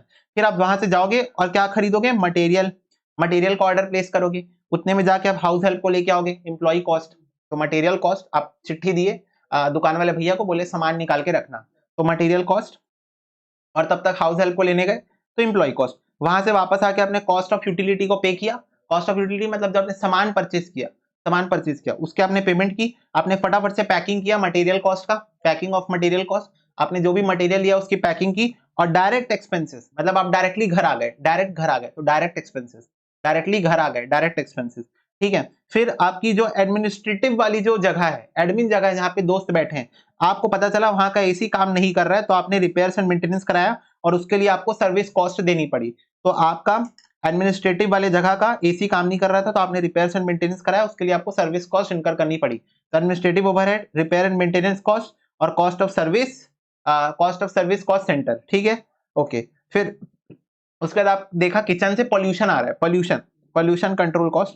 देखो मैं एक लाइन से स्टोरी बताता हूँ, आपको पता चला आपके किचन से पॉल्यूशन आ रहा है, तो आपने देखा जाके आपकी चिमनी खराब हो चुकी है, तो आपने ऑनलाइन डिस्ट्रीब्यूटर से ऑर्डर प्लेस कर दिया खाने का, और आपको पता चल गया कि आपकी जो चिमनी है पूरी तरीके से डेप्रिशिएट हो चुकी है, आपकी चिमनी पूरी तरीके से डेप्रिशिएट हो चुकी है। तो pollution control cost, selling and distribution overhead, depreciation and amortisation, ठीक है। फिर उसके बाद आपने सोचा कि हम बाद में फाइनेंस करा के, रिसर्च एंड डेवलपमेंट करके ज्वाइंटली चिमनी और वेंटिलेशन सिस्टम परचेस कर लेंगे, ज्वाइंटली चिमनी और वेंटिलेशन सिस्टम परचेस कर लेंगे। ऐसी परचेस करेंगे जिस ब्रांड की रॉयल्टी अच्छी है, जिनका प्रोडक्शन और मैन्युफैक्चरिंग अच्छा है, ठीक है, जिनका क्वालिटी ऑफ प्रोडक्शन मैन्युफैक्चरिंग क्या है, अच्छा है। तो क्वालिटी और मैन्युफैक्चरिंग अच्छा है, जिनका क्वालिटी और मैन्युफैक्चरिंग अच्छा है। और फिर हम ऐसी चिमनी परचेस करेंगे जिसकी रिमूवल कॉस्ट कम हो और उसको हम as a revenue expenditure claim कर सकें, उसको हम as a revenue expenditure claim कर सकें। तो इससे आप अपने पूरे 24 सीएस याद कर सकते हो। अब इसका छोटा छोटा यहाँ पर ऑब्जेक्टिव दिया हुआ है, पर ये सारे ऑब्जेक्टिव हम लोग इंडिविजुअली पढ़ने वाले हैं, तो वो मैं अभी आपको गो थ्रू नहीं करवा रहा हूँ। आपको पता होगा 2017 में लिमिटेड रिवीजन हुआ, उसके अंडर में इतने सीएस जो है वो रिवाइज हो गए। जैसा कि मैंने आपको बोला कि इंस्टीट्यूट टाइम टू टाइम क्या करती है, सीएस को अपडेट करते रहती है। सीएएसबी जो बोर्ड है तुम्हारा, कॉस्ट अकाउंटिंग स्टैंडर्ड बोर्ड, वो टाइम टू टाइम जब जब उनको जरूरत रिक्वायरमेंट लगती है वो इसको अपडेट करते रहते हैं। चलो एक बार ये स्टोरी को रिकॉल करो फटाफट, फटाफट इस स्टोरी को रिकॉल करो चपाटी।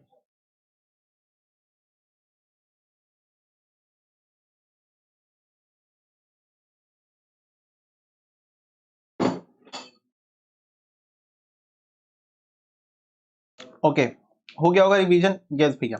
चलो अब एक एक करके हम लोग पढ़ते हैं। यहाँ पर आपको सबके हर कॉस्ट अकाउंटिंग का नाम, कॉस्ट अकाउंटिंग स्टैंडर्ड का नाम, उसका ऑब्जेक्टिव, स्कोप, प्रिंसिपल सब पता होना चाहिए, क्योंकि इसके ऊपर डायरेक्ट क्वेश्चन आते हैं, मैंने आपको दिखा दिया है। देखो CS1 बात करता है cost accounting standard on classification of cost के ऊपर, क्लासिफिकेशन ऑफ कॉस्ट।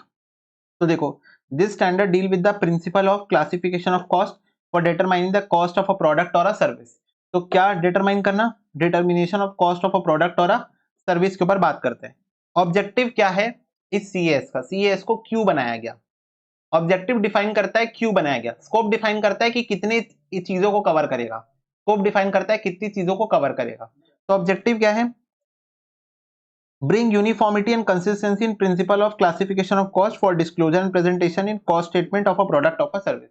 तो हमारा ऑब्जेक्टिव था कि हम यूनिफॉर्मिटी लेके आएंगे डिस्क्लोजर में, किस चीज के डिस्क्लोजर में, ऑफ क्लासिफिकेशन ऑफ कॉस्ट, कि सब लोग कॉस्ट को सेम तरीके से क्लासिफाई करें, direct cost, indirect cost, fix cost, variable cost, semi variable cost. तो जो भी कॉस्ट का क्लासिफिकेशन होता है वो सेम बेंचमार्क के थ्रू हो, सेम बेसिस के थ्रू हो, ताकि यूनिफॉर्मिटी मेंटेन हो। तो ये ऑब्जेक्टिव है सीएस का।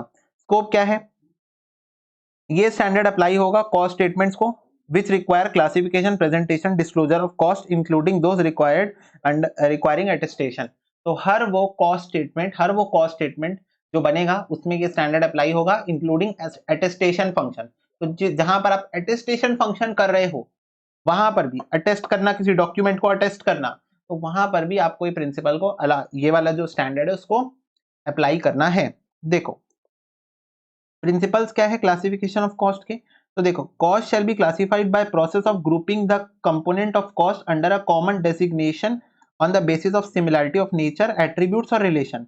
आइटम ग्रुप होंगे together under common head shall be further classified according to the fundamental differences. Scheme of classification shall be such that every item of cost is classified. तो क्या बोल रहा है, क्लासिफिकेशन हम लोग कर सकते हैं तीन बेसिस पे, या तो कॉस्ट की नेचर, या तो एट्रीब्यूट, या तो रिलेशन।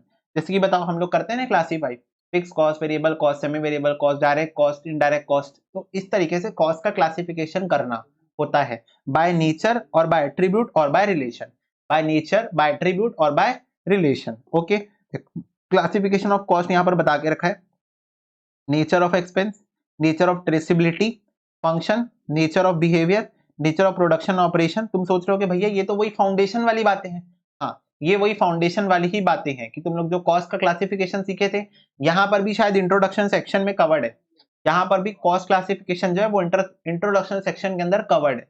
तो और ये थ्योरी का एक पार्ट बन के आता है, पर यहाँ CS1 के अंदर उसको डिफाइन नहीं किया गया, लेकिन आपके थ्योरी का पार्ट बन के आता है कि बताओ ये दोनों कॉस्ट के बीच में, इंप्यूटेड कॉस्ट और नोशनल कॉस्ट के बीच में डिफरेंस बताओ। इस टाइप के क्वेश्चन भी एग्जाम में आते हैं कि बताओ what is the difference between imputed cost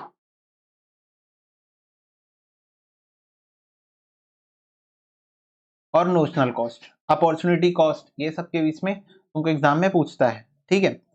CAS2 किस बारे में बात करता है? कैपेसिटी डिटर्मिनेशन के बारे में। तो ये स्टैंडर्ड डील करेगा with the principle and method of determining the capacity of a facility for producing goods और producing services by an entity. तो एक एंटिटी कितने गुड्स बना सकती है, कितना सर्विस प्रोवाइड कर सकती है। जैसे तुम रेस्टोरेंट में जा रहे हो तो एक दिन में वो रेस्टोरेंट मैक्सिमम कितने लोगों को खाना खिला सकती है, मतलब टेबल टर्नओवर कितना है। टेबल टर्नओवर मतलब पता है ना कि ऑन एन एवरेज एक टेबल में कितने देर एक कस्टमर बैठ रहा है, टेबल टर्नओवर। तो कितना कर सकती है वो होता है कैपेसिटी डिटर्मिनेशन। ये स्टैंडर्ड डील करेगा with the principle and method of classification determination of capacity for entity for ascertainment of cost of product और सर्विस। कैपेसिटी जानना क्यों जरूरी है? सोचो, पूरा कॉस्टिंग पढ़ने के बाद थ्योरी का लेक्चर देख रहे हो तुम लोग, इसलिए मैंने इसको लास्ट में रखा है। तो अब सोच के देखो, हम जब कॉस्टिंग कर रहे थे क्या हम लोग पर यूनिट कॉस्ट या पर आर कॉस्ट निकालने के लिए total number of unit total number of hour से डिवाइड कर रहे थे ना? Yes. What is that total number of unit और total number of hours? Capacity तो होती है ना कि इतनी कैपेसिटी है, इतना प्रोडक्शन कर सकते हैं या इतने घंटे काम कर सकते हैं। तो इसीलिए कैपेसिटी डिटर्मिनेशन करना बहुत इंपॉर्टेंट है। And the presentation and disclosure in cost statement. Objective क्या है? यूनिफॉर्मिटी और कंसिस्टेंसी लाना in the principle and method of determination of capacity with reasonable accuracy. अब यहाँ एक्यूरेसी आपकी रीजनेबल होनी चाहिए। डेफिनेटली आप 100% एक्यूरेट तो हो नहीं सकते, क्योंकि आप कॉस्टिंग साल के पहले दिन करते हो, आखिरी दिन नहीं, ठीक है। स्कोप क्या है?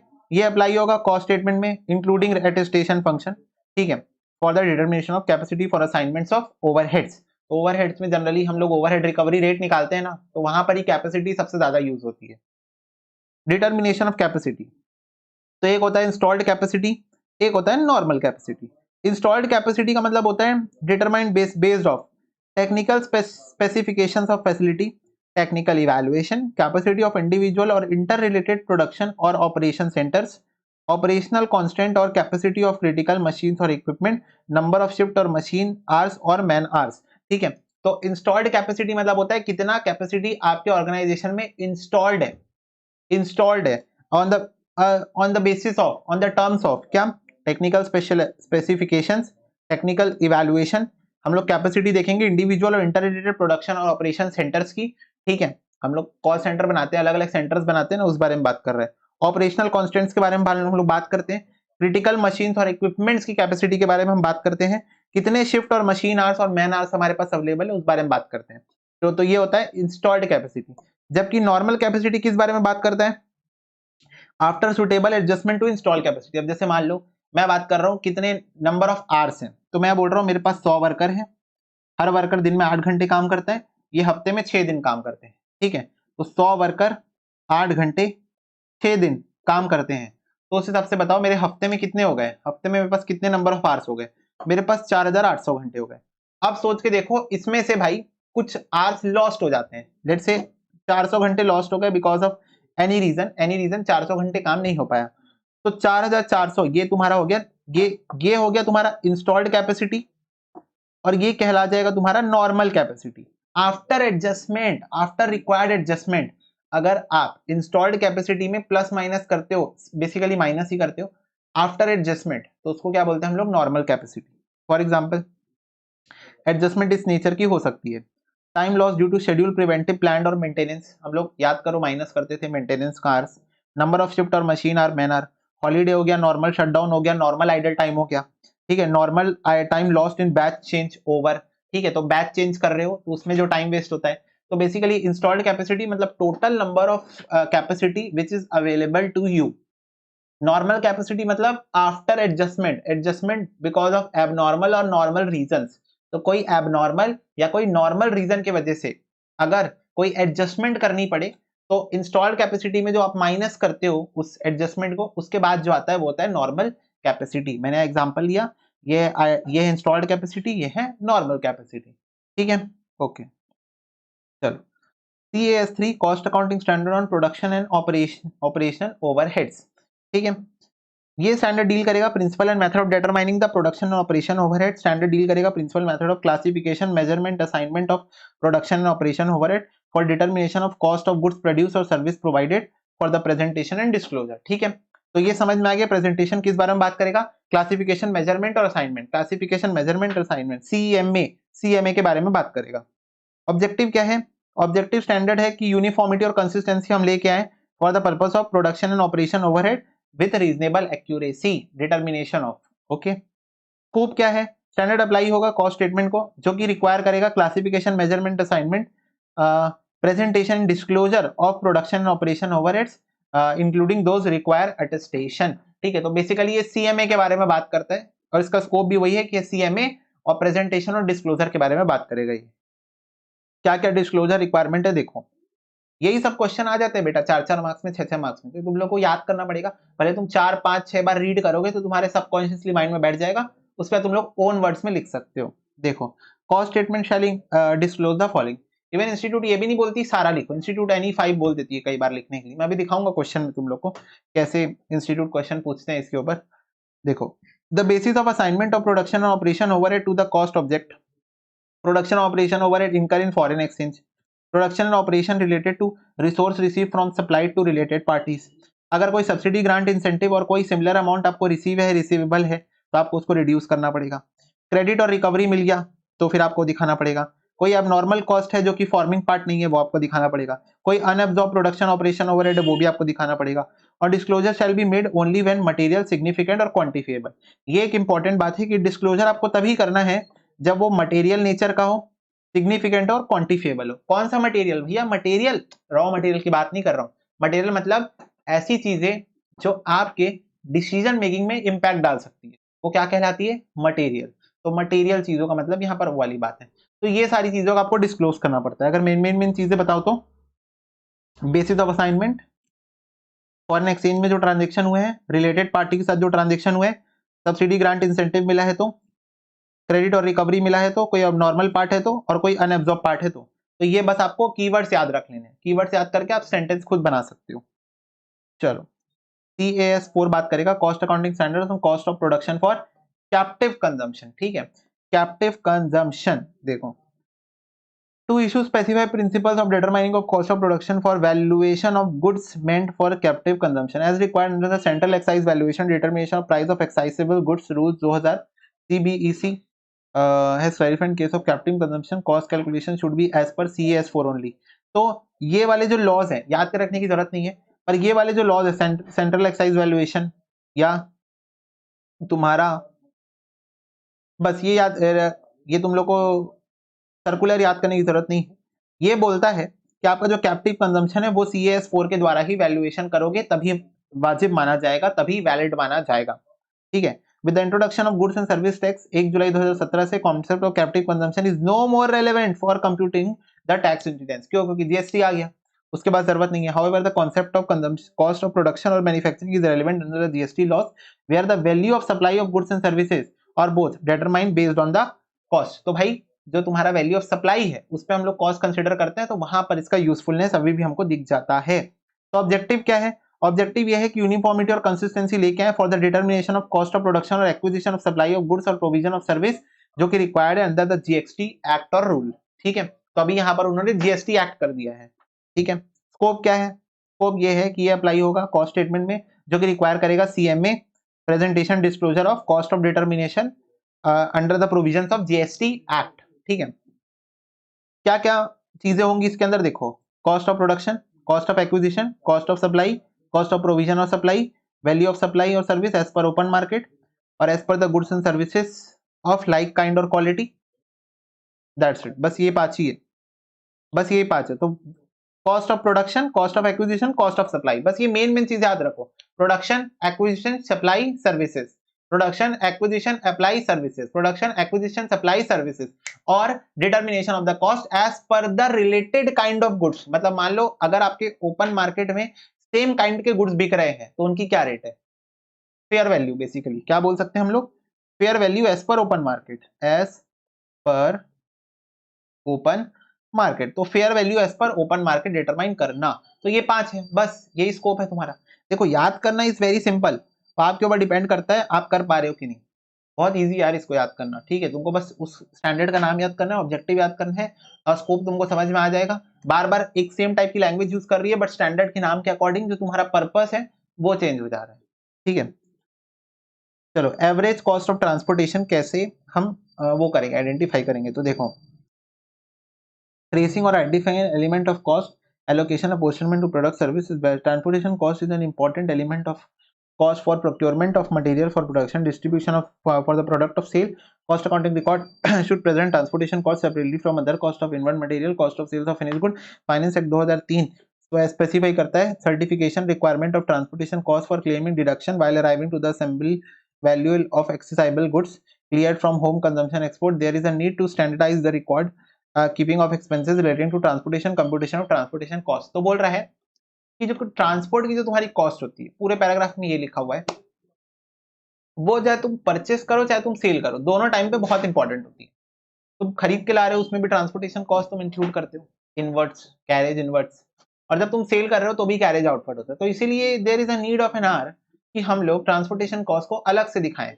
तो उसके अलावा जो तुम्हारा फाइनेंस एक्ट था 2003 वो बात करता है कि आपको डिडक्शन तभी मिलेगी जब ट्रांसपोर्टेशन को जो ट्रांसपोर्टेशन कॉस्ट है फॉर क्लेमिंग डिडक्शन उसका सर्टिफिकेट रिक्वायरमेंट दिखाओ। तो बेसिकली किस तरीके से इसको इंपॉर्टेंस दी जा रही है हमको इसी से समझ में आता है। तो इसीलिए जरूरत थी कि यार ये जो ट्रांसपोर्टेशन कॉस्ट दिखाया जा रहा है इस प्रोसेस को हम क्या करें, स्टैंडर्डाइज करें। इस प्रोसेस को हम क्या करें, स्टैंडर्डाइज करें कि किस तरीके से आप ट्रांसपोर्टेशन कॉस्ट को शो करेंगे अपने कॉस्ट रिकॉर्ड्स के अंदर। ठीक है, देखो ऑब्जेक्टिव क्या है,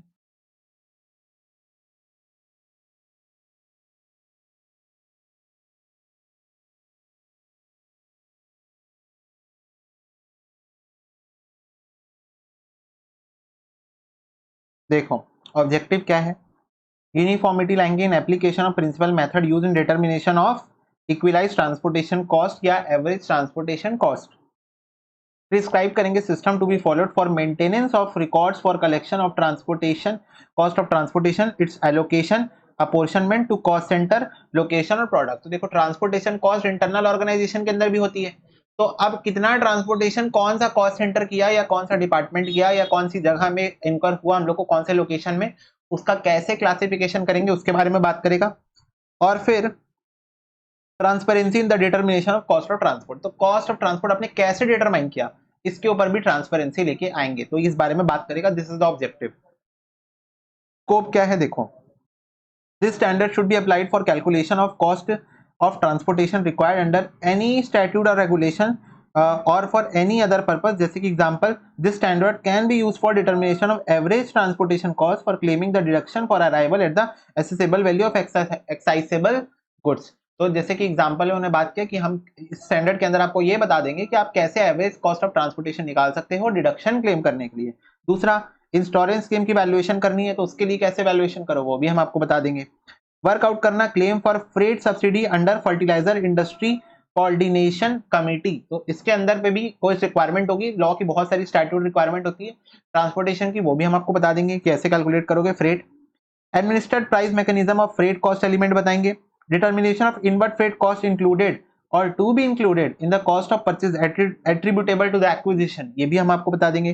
computation of freight included in the value of inventory for accounting and inventory valuation of stock hypothecated with bank financing institution etcetera. तो अगर आप अपने स्टॉक का हाइपोथिकेशन कराते हो, मतलब उसके अगेंस्ट में अगर आप कोई पैसा उठाते हो, वर्किंग कैपिटल लोन उठाते हो, तो उसमें आप कैसे कितना transportation cost for the purpose of valuation include करोगे स्टॉक के अंदर, वो भी हम आपको बता देंगे। तो this is the scope of CAS 5।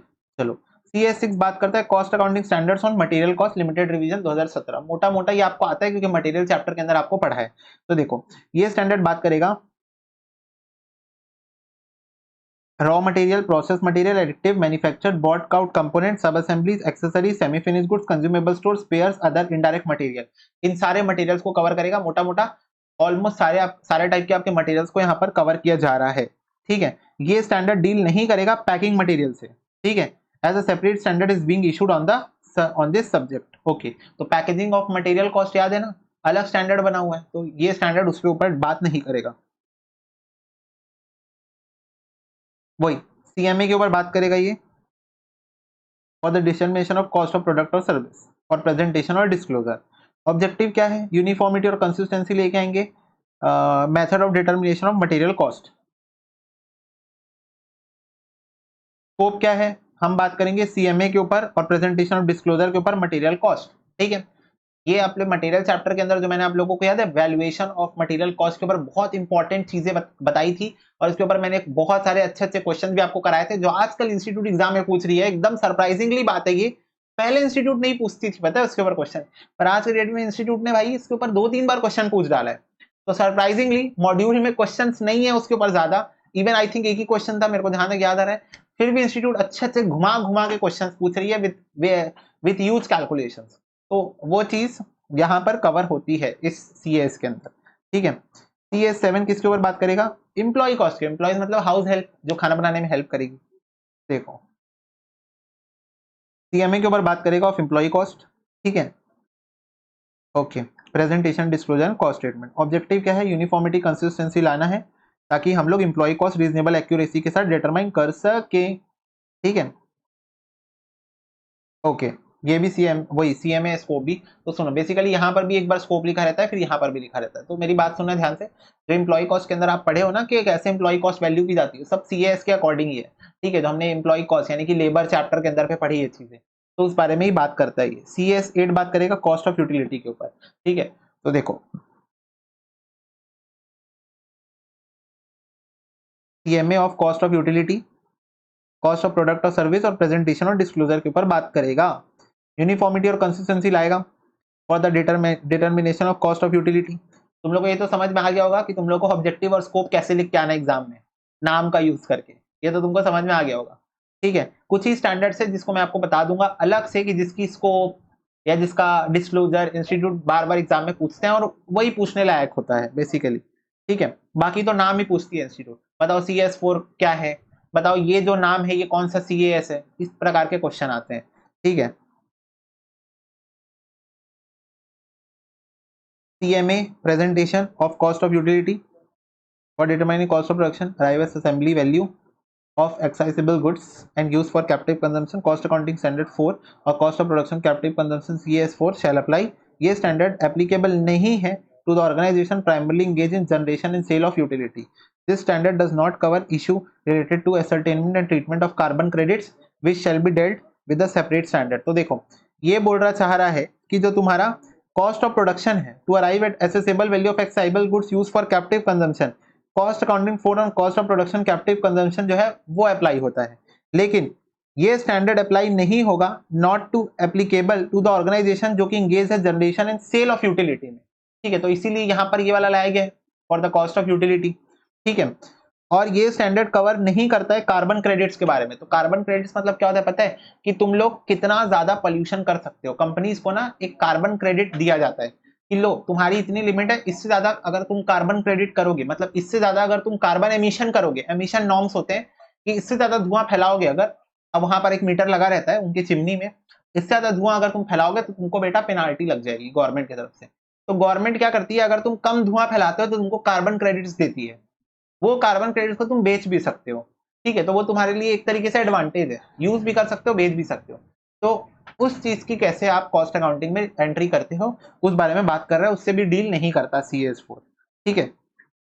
CS9 बात करेगा पैकेजिंग मटेरियल कॉस्ट के बारे में, determination of packaging material cost.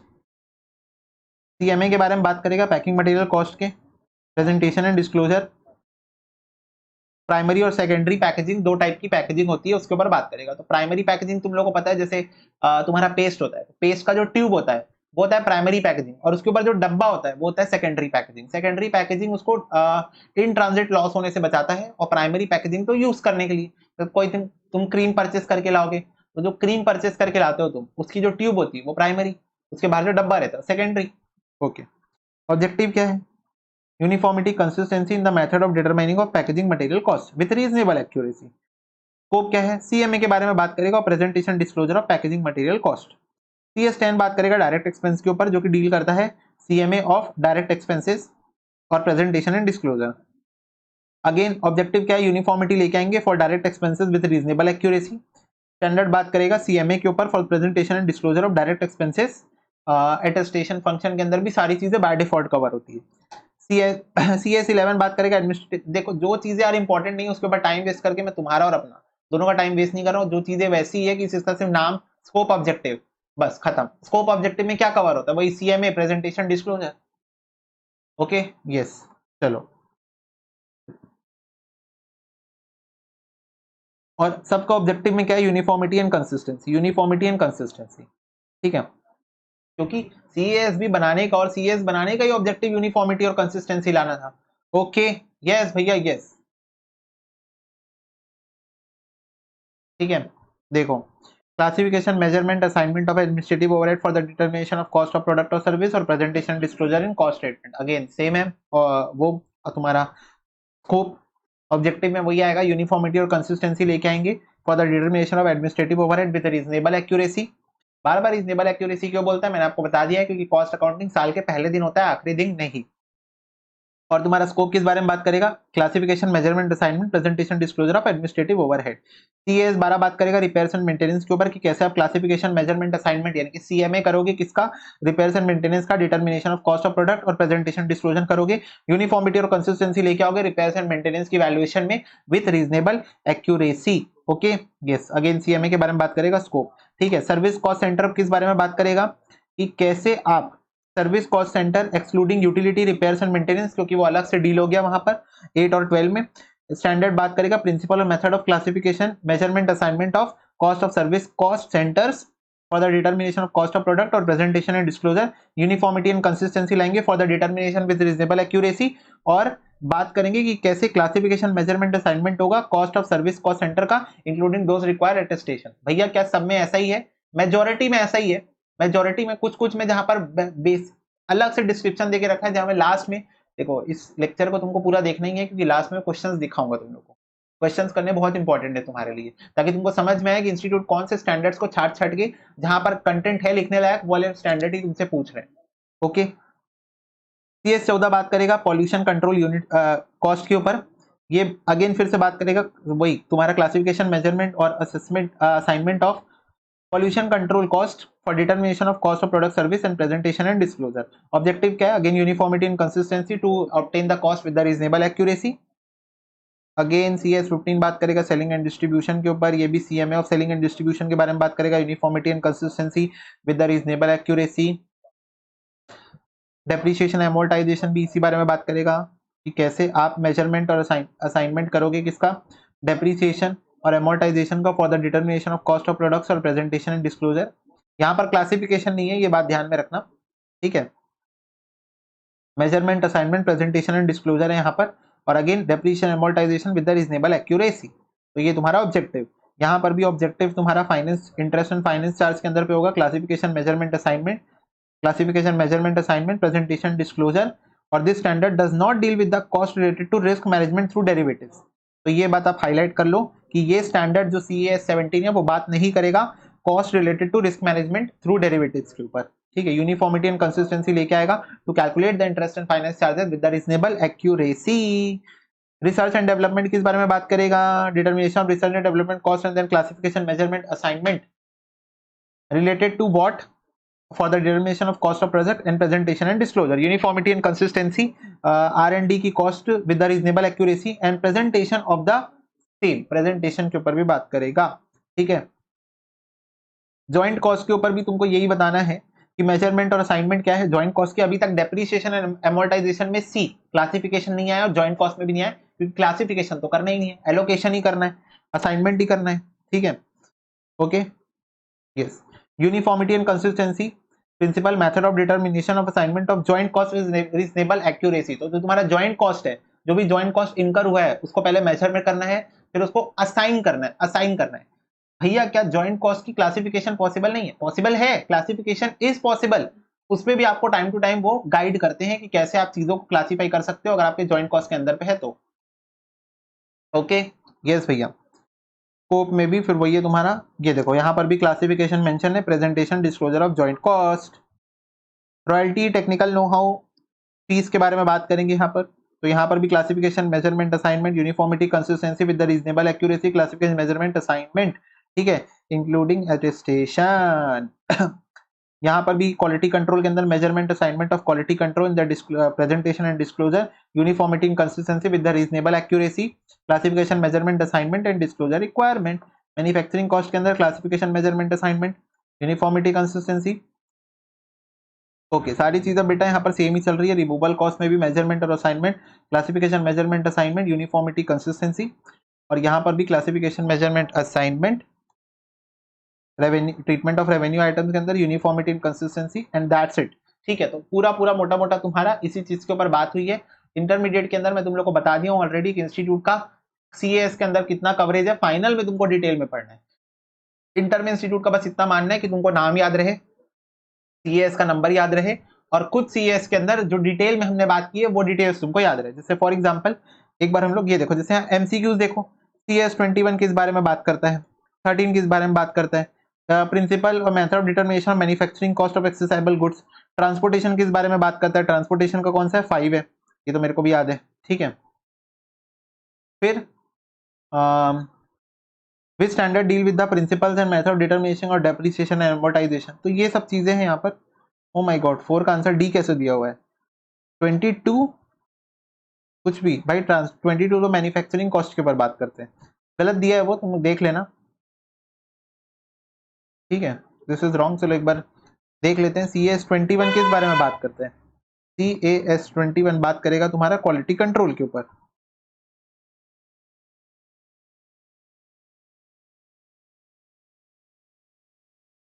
None of this, okay.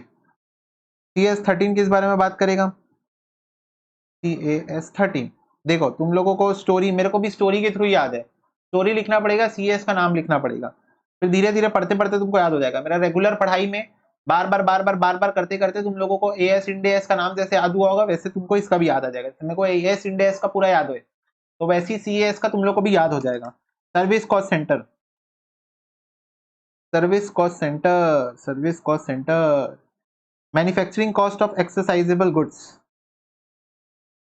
Manufacturing cost of exercisable goods 22,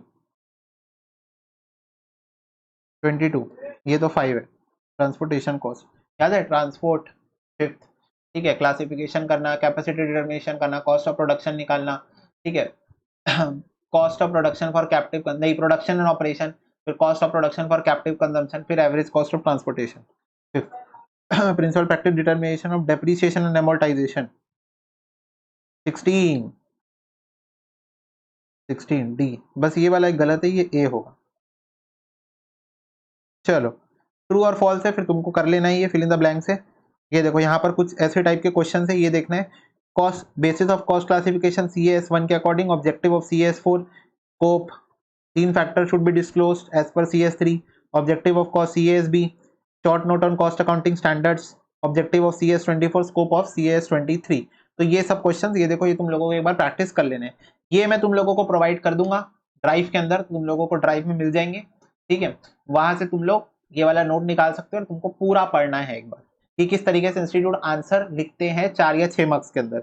तो देखो CAS 24 का स्कोप एंड ऑब्जेक्टिव यहाँ पर पूछा गया है, तो यूनिफॉर्मिटी एंड कंसिस्टेंसी और classification, measurement, assignment, treatment, presentation, disclosure of revenue. Objective and scope of CAS 4, तो CAS 4 का ये रहा ऑब्जेक्टिव, यूनिफॉर्मिटी एंड कंसिस्टेंसी लेके आना, cost of production, acquisition and supply of goods and services GST rules के according, supply of goods and services निकालना, standard for disclosure requirement, transparency लेके आना वैल्यूएशन में, स्टैंडर्ड फर्दर इंश्योर करेगा adequate accuracy in computing transaction value of supply of goods and services when the open market value of supply of goods and services is like kind और quality. जैसे मैंने आपको बताया था कि cost of production, cost of acquisition, cost of services, और cost of acquisition था, production था, वैल्यूएशन, सर्विसेज, और अगर तुम्हारे गुड्स है उसका ओपन मार्केट में लाइक काइंड गुड्स का क्या वैल्यूएशन है। ठीक है, ये देखो cost of production, acquisition, supply, services और लाइक काइंड गुड्स का ओपन मार्केट में क्या वैल्यूएशन है। CAS 7 है, उसके जनरल प्रिंसिपल्स ऑफ मेजरमेंट बताओ। CAS 7 एम्प्लॉय कॉस्ट में क्या क्या चीजें आती है, तो ये तुमको जो तुम्हारा लेबर चैप्टर के अंदर जो कवर्ड है वो वाला लिख के आना है कि employee cost shall be stated taking into account the gross pay including all allowances payable, bonus, statutory minimum requirement के according, remuneration payable, separate cost related to VRS, retrenchment, termination, employee cost not include any imputed cost, कोई subsidy, grant, incentive मिला है तो उसको आप reduce करोगे, कोई abnormal cost है मटेरियल और quantifiable shall not form part of employee cost, abnormal nature तो कॉस्टिंग पीएनएल में जाता है ना। पेनाल्टी डैमेज अगर आप पे किए हो किसी भी थर्ड पार्टी को तो वो not forming part of employee cost, ठीक है। ये सब आपको रीड करना है, ये सब इंपॉर्टेंट क्वेश्चन है।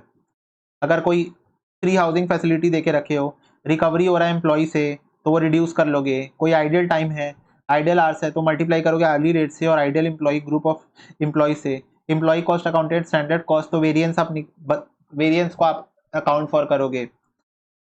अगर any change in cost accounting principle हुआ determination employee cost should be made only if it required by law or for compliance with the cost accounting standard changes would result in more appropriate way of presentation. तो बोल रहा है अगर आपके किसी valuation principal में changes आ रहे हैं और लॉ आपको इंप्लीमेंट करने बोल रही तभी लोगे, या सीएस भी बोल रहा है तभी लोगे, क्योंकि इससे अगर आपका better presentation and preparation of cost accounting statement होता है तभी कंसिडर करोगे, अपने मन से नहीं करोगे, ये बोलना चाह रहे हैं, ठीक है। वेरियस टाइप ऑफ मटेरियल जो कि इंक्लूड होगा मटेरियल कॉस्ट में CS6 के अकॉर्डिंग बताना है, ठीक है। तो ये देखो यहाँ पर है रॉ मटेरियल से लेकर तुम्हारा यहाँ तक direct expenses as per CS10 और general principles of measurement of direct expenses. तो ये तुम्हारा डायरेक्ट एक्सपेंसेस चैप्टर के अंदर जो कवर हो चुका है ना ऑलरेडी डायरेक्ट एक्सपेंसेस चैप्टर के अंदर, वहां से उठा के लिखोगे और यहाँ से भी तुम लोग रीड कर सकते हो। इसीलिए मैंने ये क्वेश्चंस डाले ताकि तुम दूसरे चैप्टर से रीड करके ये सारे आंसर्स पढ़ सको जो कि अनयूजुअल है, 6 मार्क्स में आते हैं। Treatment of over time treatment जो आपने पढ़ा था कि अगर लेबर ओवर टाइम करता है, अगर कस्टमर की रिक्वायरमेंट है या ड्यू टू हम लोगों की डिमांड ज्यादा हो गई, कैपेसिटी कम है, फेस्टिव सीजन है, नॉर्मली ओवर टाइम करता है, अब नॉर्मली ओवर टाइम करता है, तो 5 सिचुएशंस पढ़े थे, तो ये वो 5 सिचुएशन वाला आंसर है तुम्हारा, ठीक है। 1 2 3 4 5 फिल इन द ब्लैंक्स। अब इसमें क्या है ये बोला है कि यहाँ पर आइटम्स ऑफ एक्सपेंस है तुम्हारे चारों, एम्प्लॉय कॉस्ट सीएस के अकॉर्डिंग क्या इंक्लूड होगा, एक्सक्लूड होगा, एप्लीकेबल नहीं है, डिस्क्लोजर होगा क्या, यस नो एने, एलिमेंट ऑफ कॉस्ट क्या है। तो basic wages to direct worker include होगा एम्प्लॉय कॉस्ट में, हाँ होगा। क्या डिस्क्लोजर रिक्वायरमेंट है किसके अंदर, डायरेक्ट एम्प्लॉय कॉस्ट के अंदर। Normal idle time of direct worker नहीं इंक्लूड होगा, नॉर्मल आइडल टाइम है, ठीक है। डिस्क्लोजर रिक्वायरमेंट भी नहीं है, फैक्ट्री ओवरहेड्स का पार्ट बनेगा। Prerequisites paid by company to administrative staff include होगा, हाँ होगा। ये परक्यूसिट्स होगा यार, शायद परक्यूसिट्स होगा ये, परक्यूसिट्स हाँ। और ये एडमिनिस्ट्रेटिव ओवरहेड है क्योंकि एडमिनिस्ट्रेटिव स्टाफ को दिया गया है। Late fees of PF authority for delayed remittance of employers contribution to provident fund नहीं इंक्लूड होगा, पेनाल्टी का फॉर्म है। डिस्क्लोजर रिक्वायरमेंट के बारे में कुछ नहीं बोला गया है और not an element of cost, ये कोई एलिमेंट ऑफ कॉस्ट नहीं है, मटेरियल लेबर ओवरहेड नहीं है ये, ठीक है, ये पेनाल्टी है। The following information is available in respect of some employee of the good pay for the production period of consisting 12 months। तो देखो वर्कर एक्स एक डायरेक्ट लेबरर है शॉप फ्लोर में, जेड सुपरवाइजर है, एओ एडमिनिस्ट्रेटिव ऑफिसर है, MO marketing officer है। तो उनकी एलटी बता के रखिए, leave travel allowances X Z AO और एमओ की 15 20 30 और 40,000। नाइट शिफ्ट अलाउंस भी बता के रखिए एक्स एंड जेड की due to general pressure 1,60,000 1,80,000। Night shift allowance excluding the above due to special customer demand for rush delivery. तो देख रहे हो ये है तुम्हारी जनरल प्रेशर के कारण, ये समझो, ये याद आ रहा है कि एम्प्लॉय ओवर टाइम कर रहा है, कस्टमर रिक्वायर कर रहा है, उस टाइम पे सीजन है, जनरली कर रहा है, नॉर्मली कर रहा है, अब नॉर्मली कर रहा है, वही वाला है ये, ठीक है। स्पेशल कस्टमर डिमांड के कारण, special exemption arrangement entailing extra work, special exhibition arrangement मतलब कोई स्पेशल एग्जीबिशन लगा रहे हो उसके वजह से एक्स्ट्रा वर्क करना पड़ रहा है, तो उसमें दिया हुआ है। फ्रिंज बेनिफिट्स दिया हुआ है, अटेंडेंस बोनस दिया हुआ है, employers contribution to PF safe होगा एलटीए के जैसे, lost time due to scheduled maintenance, amount paid to X when he did not work due to severe unexpected machine breakdown. Prepare करने बोल रहा है statement that would come under direct labour, production overhead, admin overhead, selling overhead according to the principles of cost accounting standard. दिसंबर 2016 में आया था, 100 marks में नहीं 10 मार्क्स में आया था, ये 10 मार्क्स का क्वेश्चन था, ठीक है। ओके तो देखो एलटीए जो तुम्हारा प्रोडक्शन वाला बंदा है लेबर में जाएगा, ठीक है, ये प्रोडक्शन ओवरहेड में जाएगा। जेड तुम्हारा कौन है, सुपरवाइजर है ना, हाँ सुपरवाइजर है। एडमिन वाला एडमिन में जाएगा, सेलिंग वाले बंदे का, मार्केटिंग वाले बंदे का सेलिंग में जाएगा। नाइट शिफ्ट अलाउंस अगर जनरल प्रेशर के कारण है तो तुम्हारे प्रोडक्शन ओवरहेड का पार्ट बनेगा। नाइट शिफ्ट अलाउंस अगर रश डिलीवरी के कारण है, और अगर तुम्हारा रश डिलीवरी जो है, ये देखो रश डिलीवरी के बारे में क्या इन्फॉर्मेशन दिया है फॉर रश डिलीवरी एक्स और जेड को पे हुआ है और कस्टमर ने पे कर दिया, तो जो पर्टिकुलर बंदों को पे किया उन्हीं पर्टिकुलर के कॉस्ट का पार्ट बन जाएगा। तो ये देखो ये डायरेक्ट लेबर में चला जाएगा, प्रोडक्शन ओवरहेड में। स्पेशल एग्जीबिशन अरेंजमेंट है तो ये किसमें जाएगा, मार्केटिंग वाला बंदा एग्जीबिशन लगाया हो तो मतलब मार्केटिंग है, ठीक है। फ्रिंज बेनिफिट्स चारों के चले जाएंगे, देखो fringe benefits 40,000 each. Attendance bonus तुम्हारा प्रोडक्शन ओवरहेड में चला गया, एक्स जेड एओ और एमओ का 25,000 रुपए ईच है, ठीक है, ओके। एम्प्लॉयर्स कंट्रीब्यूशन चला गया चारों का। Lost time due to scheduled maintenance X को मिला तो प्रोडक्शन ओवरहेड हो गया तुम्हारा। और सीवियर ब्रेकडाउन चार्जेस कॉस्टिंग पेरल में चार्ज होगा क्योंकि ये एबनॉर्मल नेचर का है, तो ये तुम्हारा यहाँ पर हो गया, ओके। इसको एक बार फटाफट से रीड कर लो। अच्छा क्वेश्चन था ये, अगर एग्जाम में आता है तो तुमको परेशान कर सकता है, अगर तुमने कभी पहले इसके देखा नहीं है ये क्वेश्चन तो परेशान कर सकता।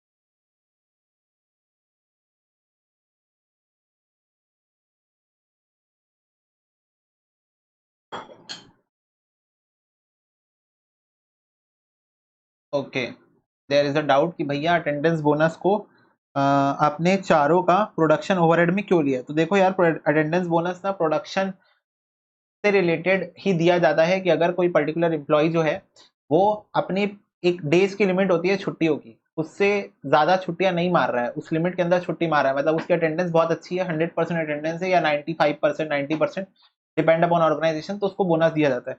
तो इसीलिए ऐसा माना जाता है कि इसके वजह से ना प्रोडक्शन में कोई इंपैक्ट नहीं पड़ रहा है। जैसे मार्केटिंग वाला बंदा है वो प्रोडक्शन की रिक्वायरमेंट बताएगा, अगर वो प्रेजेंट है तो वो जनरली जल्दी जल्दी प्रोडक्शन की रिक्वायरमेंट्स बताएगा। एडमिनिस्ट्रेटिव वाला बंदा एडमिन के काम अच्छे से करेगा, अकाउंटिंग वगैरह रिकॉर्ड्स वगैरह अच्छे से मेंटेन करेगा, ठीक है। प्रोडक्शन वाला बंदा जो है सुपरवाइजर है, ये लोग अच्छे से काम करेंगे, प्रोडक्शन एफिशिएंट होगा। तो एक तरीके से सारी चीजों को प्रोडक्शन से लिंक किया जाता है, तो ऐसा बोला जाता है कि अटेंडेंस बोनस प्रोडक्शन से रिलेटेड है, तो सबका प्रोडक्शन के अंदर ही डालेंगे। तो ये तुम लोग को याद रखना है, स्पेशल पॉइंट है। चलो एक बच्चे को डाउट आ गया तो इससे हमको समझ में आ गया कि ये चीज पॉइंट टू बी नोटेड वाली है कि अटेंडेंस बोनस चारों का प्रोडक्शन के अंदर ही आएगा, ठीक है, okay. From the following information compute करो value of direct expenses per 100 bottle according to the cost accounting standard. K limited एक कंपनी है, मेक करी special ointment for pain relief, following data is given, ठीक है। Direct expenses बताना है per 100 bottle. In order that the ointment does not get sticky on patient fingers, this there is an additive with attractive fragrance which is mixed with the medicine towards the end of the process before it is sent for packaging. The company pays 5,000 per packet for the paste supplied by the contractor. This quantity is sufficient for 50 bottles of ointment. K Limited further pays a royalty of 25 रुपए per bottle for the use of that paste. तो point number 1 को हमको जब 100 में convert करना है, फटाफट तुमको सोल्यूशन से दिखाता हूँ। यहाँ पर ये देखो, रॉयल्टी की जो पेमेंट हो रही है 25 रुपए पर बॉटल हो रही है, हमको 100 बॉटल की चाहिए तो 2500। क्या cost of special additive bottle तुम्हारा डायरेक्ट एक्सपेंस होता है? Answer is no. नो भाई, डायरेक्ट एक्सपेंसेस में रॉयल्टी यही सब आता है ना, yes.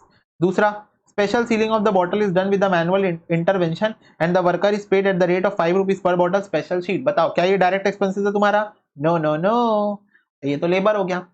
Manufacture of ointment has ensured precise quality of various input. Computer aided manufacturing is used. The software development charges relating to such production is 0.4 पर bottle. तो 100 bottle की कितना हो जाएगा? 40 हो जाएगा, ठीक है, ओके। ये तुम्हारा डायरेक्ट एक्सपेंस है, ये ना मटेरियल है ना लेबर है, ठीक है। ये तुम्हारा सॉफ्टवेयर का चार्जेस है। गवर्नमेंट पे कर रही है इंसेंटिव रुपीज 22 रुपए पर बॉटल प्रोड्यूस, तो गवर्नमेंट आपको इंसेंटिव पे कर रही है 22 रुपए पर बॉटल। तो 22 रुपए पर बॉटल का आपको रिकवरी ऑफ कॉस्ट हो रहा है, इसको आप माइनस कर दोगे इंटू 100 बॉटल करके, तो 340 तुम्हारा टोटल आ गया, ठीक है, ओके। बोल रहा है CS6 के अकॉर्डिंग मटेरियल कॉस्ट निकालो। ऐसे बहुत सारे बड़े बड़े खतरनाक खतरनाक क्वेश्चन जिसमें कंटेनर वंटेनर सब इंक्लूडेड है, मैंने आपको रेगुलर लेक्चर के अंदर मटेरियल चैप्टर के अंदर करवा के रखा हुआ है। तो ये सब तुम्हारे लड्डू है। Import duty, insurance, labour on self manufacture, primary packaging, container, factory overhead, self manufacture, trade discount on purchase of raw material, purchase were recorded excluding the trade discount, standard credit जो कि रिफंडेबल है, subsidy receive from government, subsidy receive from generating wind energy, और purchase price आपको देके रखा है। Purchase लोगे, import duty लोगे, इंश्योरेंस लोगे, लेबर लोगे प्राइमरी पैकेजिंग के लिए, फैक्ट्री ओवरहेड्स लोगे सेल्फ मैन्युफैक्चर पैकिंग कंटेनर के लिए, सब टोटल आएगा। सैंड बेड जो रिफंडेबल है उसको हटाओगे तो माइनस कर दोगे, सब्सिडी मिल गई उसको भी हटाओगे तो तुम्हारा 8,52,000 आ जाएगा। जितना भी तुमको सब्सिडी वगैरह मिलता है या कोई ऐसा टैक्स पे कर दिए हो जिसका रिफंड मिलने वाला है तो उसको आप क्या करोगे, हटा दोगे। चलो, product B with the selling price of 600 रुपए per unit is the main product being produced by factory. Factory used a component A in the manufacturing of B. A is produced in house. Cost of producing 1 unit of A जो है direct material 120, labor 80, expense 20, factory overhead fixed 20 है, variable 15 है, administrative expense related to production 12 है, relating to other 5 है। What is the amount related to A to be considered as a material cost of B as per CAS 6? तो बोल रहा है material cost में क्या क्या इंक्लूड करूं, A के material cost में क्या क्या लोगे। तो देखो 120 रुपए का तुम्हारा डायरेक्ट मटेरियल है, मतलब basically sorry material, raw material of B का कॉस्ट क्या लोगे ये पूछ रहा है, रॉ मटेरियल ऑफ बी। तो रॉ मटेरियल ऑफ बी क्या है, ए है, तो बेसिकली ए का कॉस्ट तुमको निकालना है। तो ए के अंदर तुम्हारा 120 रुपए का मटेरियल, 80 रुपए का लेबर, 20 रुपए का डायरेक्ट एक्सपेंसेस, ये तीनों तो डायरेक्ट खर्चे हो गए, ठीक है। फिर उसके बाद 20 रुपए का तुम्हारा ओवरहेड्स, प्रोडक्शन ओवरहेड्स, 15 रुपए का वेरिएबल प्रोडक्शन ओवरहेड्स, ठीक है, और तुम्हारा 12 रुपए का एडमिन ओवरहेड्स लोगे, ठीक है। और अदर्स में 5 है, तो ये अदर्स हमको पता नहीं है, हम यहाँ पर इसको नहीं कंसिडर कर रहे। 267 आ जाएगा। कॉस्ट ऑफ प्रोडक्शन याद करो ना, कॉस्ट शीट याद कर लो। तो कॉस्ट शीट बनाओगे एक ही, तो कॉस्ट शीट बनाओगे, कॉस्ट ऑफ प्रोडक्शन कितना आ जाएगा 267। ओके, यस भैया यस। इसके बाद for an item to be called material cost under CS6 it has been significant economically traceable, otherwise it is a direct indirect material and classified as the overhead of production. Component A significant है, bring 267 out of 644.5% of the sale value of B, hence it is a direct material। तो बोल रहा है किसी भी चीज को direct material बोलने के लिए वो आइटम सिग्निफिकेंटली होना चाहिए उस प्रोडक्ट के अंदर। जैसे मान लो कैलकुलेटर का प्रोडक्शन करते हैं, तो कैलकुलेटर के अंदर ये जो प्लास्टिक है, ये जो कीज है, ये क्या है, सिग्निफिकेंट मटेरियल है। और ये जो स्क्रू ड्राइवर है, स्क्रू जो लगा हुआ है इसमें, ये इनसिग्निफिकेंट इनडायरेक्ट मटेरियल है। इनडायरेक्ट मटेरियल है, ये सिग्निफिकेंट पोर्शन नहीं बन रहा है इस कैलकुलेटर का। सिग्निफिकेंट पोर्शन क्या बन रहा है, उसकी बॉडी, उसका बैक। तो बस वही डेफिनेशन बता रहा है कि CS6 बोलता है कि वो मटेरियल सिग्निफिकेंट होना चाहिए, तभी आप उसको डायरेक्ट बोलोगे, अदरवाइज वो इनडायरेक्ट मटेरियल कहलाता है। और ये 5 रुपए हमने क्यों ले लिया, क्योंकि ये रिलेटेड टू अदर्स है। रिलेटेड टू अदर्स क्या है हमें नहीं पता, ठीक है, तो इसलिए हमने इसको नहीं लिया, हमने कॉस्ट ऑफ प्रोडक्शन लिया। कॉस्ट ऑफ प्रोडक्शन में क्या आता है, सारे डायरेक्ट, फैक्ट्री का ओवरहेड्स, एडमिन ओवरहेड्स, इतना मिला दोगे तो क्या आ जाएगा, कॉस्ट ऑफ प्रोडक्शन। इसमें सेलिंग मिला दोगे, कॉस्ट ऑफ सेल्स आ जाता है, पर सेलिंग तो है ही नहीं क्योंकि इन हाउस है, तो इन हाउस में कॉस्ट ऑफ सेल्स तो होता ही नहीं है। ओके चलो, एक मेडिसिन हब है collected by tribal people from the forest region. Purchase department staff x visit कर रहा है ट्राइबल को विलेज में, परचेस करेगा, हर्ब्स को ट्रांसपोर्ट करेगा फैक्ट्री में। हर्ब क्लीन होगा, ड्राई होगा, पाउडर होगा, मशीन पैक्ड होगा 100 ग्राम के सैशे में और सोल्ड होगा as a certain curative medicine. इनमें से which of the following item treat होगा as a direct expense CS10 के according. If a certain item not classified direct expense, तो आप उसको क्या बोलोगे। तो ये देखो, ये आइटम्स और ब्लू कलर से उसका आंसर भी लिखा हुआ है साइड में, ठीक है। तो this is question and answer itself. तो आपने जो ट्राइबल्स को अमाउंट पे किया, रॉ मटेरियल, आपने उनसे हर्ब्स खरीदे ना ट्राइबल से, तो रॉ मटेरियल, ठीक है, हर्ब्स परचेस किए। तो प्रोडक्ट इज पेटेंट, तो कॉस्ट ऑफ पेटेंट क्या हो जाएगा, पेटेंट कॉस्ट हो गया, पेमेंट नहीं होगा, पेटेंट कॉस्ट हो जाएगा। For every sachet sold, tribal का जो चीफ है उसको 5% रॉयल्टी मिलेगी, तो उसको क्या बोलोगे, रॉयल्टी बोलोगे। फार्मास्यूटिकल कंसल्टेंट को फीस पे करोगे तो फीस पे टू फार्मास्यूटिकल कंसल्टेंट, ठीक है। उसके बाद ट्रैवल एक्सपेंसेस होगा, परचेज डिपार्टमेंट पर्सनल का विलेज में, तो रॉ मटेरियल और एडमिनिस्ट्रेटिव ओवरहेड में बांट दोगे। जितना आपका ट्रैवलिंग एक्सपेंस होगा परचेज डिपार्टमेंट से, उसको आप रॉ मटेरियल में बांटोगे, ठीक है, पर्सनल टू विलेज। और जितना आपका एडमिनिस्ट्रेटिव काम से रिलेटेड होगा, मतलब रॉ मटेरियल और एडमिनिस्ट्रेटिव में जितना भी बेसिस होगा उस बेसिस पे बांट दोगे, बेसिस आपको गिवन रहेगा। ट्रांसपोर्टेशन कॉस्ट विलेज और फैक्ट्री से जाएगी, रॉ मटेरियल में इंक्लूड हो जाएगी, carriage inward, carriage inward. Cost of packing, production overheads हो गया। Cost of personal working in the cleaning और ड्राइंग, डायरेक्ट लेबर हो गया। तो भाई जो हर्ब्स लेके आ रहे हो उसको क्लीनिंग और ड्राइंग करने में जो लोग काम कर रहे हैं, डायरेक्ट लेबर, ठीक है। तो इस प्रकार से तुम इसको क्या करोगे, क्लासिफिकेशन करोगे, ठीक है। Milk is produce in factory और packet in half litre sachet, short circuit produce हुआ मेटालिक रीयूजेबल कंटेनर में। Container are transported to milk depot, air condition truck, refrigerated depot, sold in retail. State the element of cost जिसको आप classify करोगे as per cost accounting standard. तो cost of sachet production, cost of container selling and distribution, क्योंकि selling and distribution में आप उसको use कर रहे हो। ट्रांसपोर्टेशन कॉस्ट, डिस्ट्रीब्यूशन, रेफ्रिजरेटर की कॉस्ट, डिस्ट्रीब्यूशन। डिपो के एक्सपेंसेस लाइक रेंट और salary of staff, selling and distribution, क्योंकि जो डिपो है वहां से आप बेचने का काम कर रहे हो, डिस्ट्रीब्यूशन का काम कर रहे हो। Advertisement, selling and distribution. चलो 3000 और 60,000 राइट ऑफ हो गया as a raw material and finish good respectively for obsolescence. How should these be treated in cost accounting? तो कॉस्ट अकाउंटिंग के अंदर कैसे ट्रीट करोगे? तो ये सीएएस का क्वेश्चन था, बच्चे समझ नहीं पाए थे एग्जाम में। भाई ट्रीटमेंट पूछ रहा है मतलब सीएएस की बात कर रहा है क्या? Presentation and disclosure. तो बोल रहा है obsolete inventory cost of raw material finish good should be directly written off in the profit and loss account. No charges made in cost of production 60,000 should be written off in PNL. क्यों? क्योंकि obsolete हो गया। Obsolete मतलब abnormal, abnormal है तो costing PNL. चलो, इन a certain melting process एक material called Coke put into the furnace along with the other material. Coke is also used as a fuel to heat the furnace.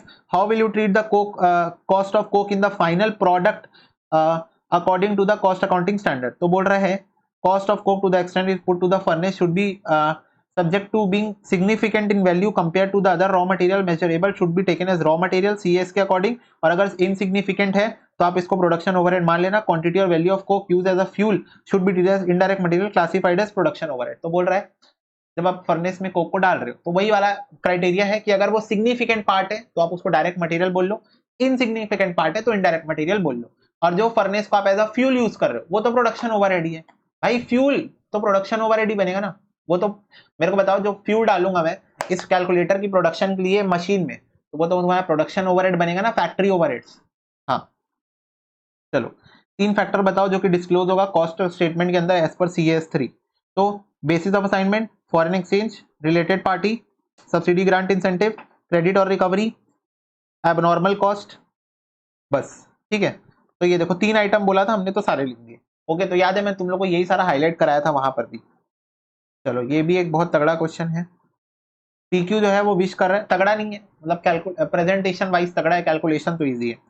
PQ wish कर रहा है standard costing system use करेंगे to report variances to the management. Following data is given. Nature of product single product है PQ. Electronic component produce by manual assembly of purchase part. Following person are involve.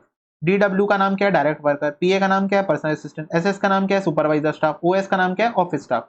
Other information में shift होती है 9 बजे से 5 बजे तक। 9, 10, 11, 12, 4 घंटे इधर हो गए। 9 से 10, 10 से 11, 11 से 12, सॉरी 3 घंटे इधर हो गए, 5 घंटे इधर, तो 8 घंटे की शिफ्ट होती है। 15 मिनट का प्री लंच पोस्ट लंच का टी ब्रेक होता है। 1 घंटे का लंच होता है। 2 घंटे per week on an average of 20 minutes per day waiting time है फॉर स्पेयर्स एंड पार्ट्स। तो 2 घंटे per week on an average 20 minutes per day. ठीक है, ओके। बोल रहा है normally according to the past average 5 unit of PQ finish हो जाता है by direct worker during one shift. One shift मतलब एक दिन में आप 5 यूनिट बना लेते हो। एक दिन में आप क्या कर लेते हो? 5 यूनिट बना लेते हो। बोलो हाँ। हाँ भैया हाँ। हाँ भैया हाँ, कि हम लोग क्या कर लेते हैं? एक दिन में 5 यूनिट बना लेते हैं। Okay, yes. अब देखो the details for the labour पे आउट आर एज फॉलोज। तो देखो आपका लेबर्स का पेमेंट कुछ इस प्रकार से आपको दिया हुआ है। DW, PA, SS और OS का नंबर ऑफ पर्सन आपको बता दिया है। तो हमारे डायरेक्ट वर्कर 35 है, PA 4 है, SS 7 है और OS 2 है। बेसिक पे बता दिया 75 रुपए पर घंटे देंगे। 300 रुपए पर शिफ्ट मतलब पर डे। एक शिफ्ट में 8 घंटे होते हैं, पर डे की बात कर रहा है वो। पर शिफ्ट मतलब पर डे। 800 रुपए पर डे, 35,000 रुपए पर मंथ। ठीक है। Leave travel assistance per annum पर पर्सन तो पर एनम पर पर्सन मतलब ईयरली दे के रखा है। 10,000, 8,000, 20,000 और 25,000। ठीक है। रेट ऑफ पे ऑन हॉलीडे, तो देखो पे on holiday 2 holiday per month other than Sunday. तो संडे को छोड़ के अगर हम बात करें तो 2 हॉलीडे आपको यहाँ पर अलाउड है। 100 रुपए पर आवर, 500 रुपए पर शिफ्ट, 1,000 रुपए पर शिफ्ट, 2,000 रुपए पर शिफ्ट। मतलब समझ रहे हो, अगर आप छुट्टी नहीं मारते हो तो आपको हम 100 रुपए पर आवर देंगे। तो अब बताओ हमारी नॉर्मल रेट क्या है? 75 पर आवर। अगर आप छुट्टी के दिन काम करते हो हम आपको कितना रुपए देंगे? 100 रुपए पर आवर। तो हम आपको 25 रुपए प्रीमियम दे रहे हैं। प्रीमियम याद है, लेबर चैप्टर में कराया था। 25 रुपए ओवर टाइम प्रीमियम। यहाँ 200 रुपए ओवर टाइम प्रीमियम पर शिफ्ट। पर शिफ्ट मतलब पर डे। एक शिफ्ट मतलब एक डे होता है। ठीक है। 800 से 1,000, 200 रुपए पर डे और 2,000 रुपए पर डे हो गया। तो ये तो 35,000 रुपए पर मंथ दे के रखा है। ठीक है, ओके। इसके बाद अटेंडेंस बोनस देंगे फॉर द अटेंडेंस ऑफ 80% और मोर number of days. Flat rate पर पर्सन पर मंथ 2,000, 1,500, 3,000 और 4,000। ठीक है, तो अटेंडेंस बोनस आपको हम देंगे। Factory work on all holiday other than Sunday. Assume करो 52 संडे होते हैं और वीकली ऑफ होता है। ठीक है। 80% of direct worker category get the attendance bonus while in other category all person get the bonus. तो बोल रहा है डायरेक्ट वर्कर्स की कैटेगरी में सिर्फ 80% लोगों को अटेंडेंस बोनस मिला, बाकी कैटेगरीज में सबको मिल गया। तो बोल रहा है फॉर डीडब्ल्यू कैटेगरी अराइव करो standard labour cost per unit and the standard number of direct labour hours per unit of PQ to enable the periodic reporting and correct action by comparing variances. तो बोल रहा है category A के अंदर आपको DW का बताना है। बेसिकली क्या बताना है डीडब्ल्यू का? Standard labour cost per unit बताना है। ठीक है, standard labour cost per unit कितना होगा वो आपको बताना है। बहुत इजी है। देखो पहले मैंने आपको बता दिया कि आप टोटल 8 घंटे काम करते हो और हफ्ते में 6 दिन काम करते हो, क्योंकि एक दिन तो संडे होता है, Monday Tuesday Wednesday Thursday Friday Saturday, 6 दिन काम करते हो, यानी कि आप 48 आवर्स काम करते हो। ओके, फिर 5 प्रोडक्ट आप बनाते हो एक दिन में, एक शिफ्ट में 5 प्रोडक्ट बनाते हो, और एक शिफ्ट का मतलब है एक दिन, तो एक दिन में आप 5 प्रोडक्ट बनाते हो, तो 6 दिन में आप 30 प्रोडक्ट बनाओगे। आपको डीडब्ल्यू को 75 पर आवर पेमेंट मिलती है, तो 75 इंटू 48 आपको 3600 रुपए मिलता है। तो बताओ भाई 3600 आपको मिलता है, आप 30 प्रोडक्ट बना रहे हो 6 दिन में, तो आपका कितना हो गया रेट? 120 रुपए हो गया per unit, 120 per unit, 120 per unit. अब खाना पीना तो नॉर्मल आइडल टाइम है, तो वो तो एब्जॉर्ब हो जाएगा बाय गुड यूनिट्स। खाना पीना, टी ब्रेक, ये सब तो नॉर्मल आइडल टाइम है। ठीक है, ओके आगे देखो standard DW unit of production 48 divide by 30 1 hour 36 minute per piece, और 8 घंटे में आप 5 पीस बनाते हो, तो पर पीस आप 1.6 आवर्स ले रहे हो। तो इस तरीके से आप इसको निकाल सकते हो कि आप 1.6 आवर्स ले रहे हो पर पीस। स्टैंडर्ड डायरेक्ट लेबर 120 आ जाएगा, या 1.6 इंटू 75 भी कर सकते हो। ठीक है, यहाँ पर नोट दिया इंस्टीट्यूट ने कि हमने tea break, normal waiting for job को हमने स्टैंडर्ड टाइम माना है। और एज्यूम करो प्रोडक्शन असिस्टेंट और direct worker rates of pay for holiday is inclusive of basic wages. Okay clear है? यस। तो ये तुम्हारा कैलकुलेशन हो गया पार्ट 1 का। देख लो ध्यान से, लेबर चैप्टर में किए हो यार, ये सब लेबर चैप्टर में किए हो, इसीलिए वीडियो तुम लास्ट में देख रहे हो, सिलेबस खत्म होने के बाद देख रहे हो। सब लड्डू लड्डू किया गया है। ये सब क्वेश्चन तो मैं तुमको दे देने वाला था, बोलने वाला था सेल्फ कर लो, और मैं बोला चलो एक बार डिस्कस कर लेते हैं ठीक है, ओके। हाँ, दूसरे में बोल रहा है क्या अमाउंट होगा एनुअल बेसिस पे कॉस्ट अकाउंटिंग स्टैंडर्ड के अकॉर्डिंग डायरेक्ट लेबर में, वर्क ओवरहेड में, एडमिन ओवरहेड में और पीएनएल में चार्ज करने वाला, showing working into 52 weeks per annum करके, मतलब पूरे सालाना हमको बताना है। तो देखो यार बहुत इजी है, 35 worker, 4 worker, 7 worker, 2 worker, 75 per hour, 8 घंटे per day, 6 day per week, 35 worker है तो 1,26,000 आ जाएगा। 1,26,000 क्या आएगा? पर वीक आएगा, तो उसको 52 वीक से मल्टीप्लाई करो, पर एनम आ जाएगा। ये देख लो ध्यान से एक बार, 75 पर आवर देते हैं, एक दिन में 8 घंटे, 6 दिन होते हैं एक हफ्ते में, और 35 वर्कर हैं, 35 वर्कर हैं, तो सारे वर्कर्स का एक हफ्ते का पेमेंट आ गया, 52 से मल्टीप्लाई करोगे तो पूरे साल का आ गया। इसको कहाँ ट्रांसफर करोगे? डायरेक्ट लेबर में। 300 रुपए पर डे देते हैं हम इनको, 6 दिन काम करते हैं, 4 वर्कर हैं, तो 7,200 हुआ। 7,200 को 52 वीक से मल्टीप्लाई करोगे तो पूरे साल का हुआ। ये भी कहाँ चले जाएगा? डायरेक्ट लेबर में। पीए पर्सनल असिस्टेंस। एसएस 800 रुपए पर डे देते हैं, 6 दिन काम करते हैं, 7 एसएस हैं, तो ये हो गया एक हफ्ते का पेमेंट। इसको 52 से मल्टीप्लाई करोगे, प्रोडक्शन ओवरहेड में ट्रांसफर कर दोगे। ठीक है, तुम लोग बस नाम याद रखना, डायरेक्ट वर्कर, पर्सनल असिस्टेंट जो कि शॉप फ्लोर में काम कर रहे हैं, सुपरवाइजर और ऑफिस स्टाफ। ऑफिस का कहाँ जाएगा? एडमिन में जाएगा। 35,000 पर मंथ इंटू 2 वर्कर हैं तो 70,000 हो गया पर मंथ, 70,000 इंटू 12, 8,40,000 हो गया पर एनम। एडमिन ओवरहेड में ट्रांसफर कर दोगे। ये तुम्हारा क्या हो गया? ये तुम्हारा हो गया बेटा कॉस्ट, मेन कॉस्ट, बेसिक पे हो गया। अब एलटीए की बात करते हैं, leave travel allowance amount in rupees. तो देखो 10,000 फ्लैट है, क्वेश्चन में बोला था 10,000 फ्लैट पर पर्सन पर एनम, तो इंटू 35 डायरेक्ट लेबर में जाएगा। ओ हो, एक यहाँ पर गलती हो गई, ये थोड़ा सा ना अलाइनमेंट बिगड़ गया। चलो ठीक है, मैं तुम लोगों को बता दूंगा अलाइनमेंट कहाँ पर बिगड़ा है। देखो 8,000 इंटू 4 वर्कर 32,000 डायरेक्ट लेबर में जाएगा, 20,000 इंटू 7 वर्कर 1,40,000 प्रोडक्शन ओवरहेड में डाल दोगे, और 25,000 इंटू 2 50,000 एडमिनिस्ट्रेटिव ओवरहेड में डाल दोगे। उसके बाद तुम्हारा holiday premium amount, holiday premium amount यहाँ से यहाँ तक का है।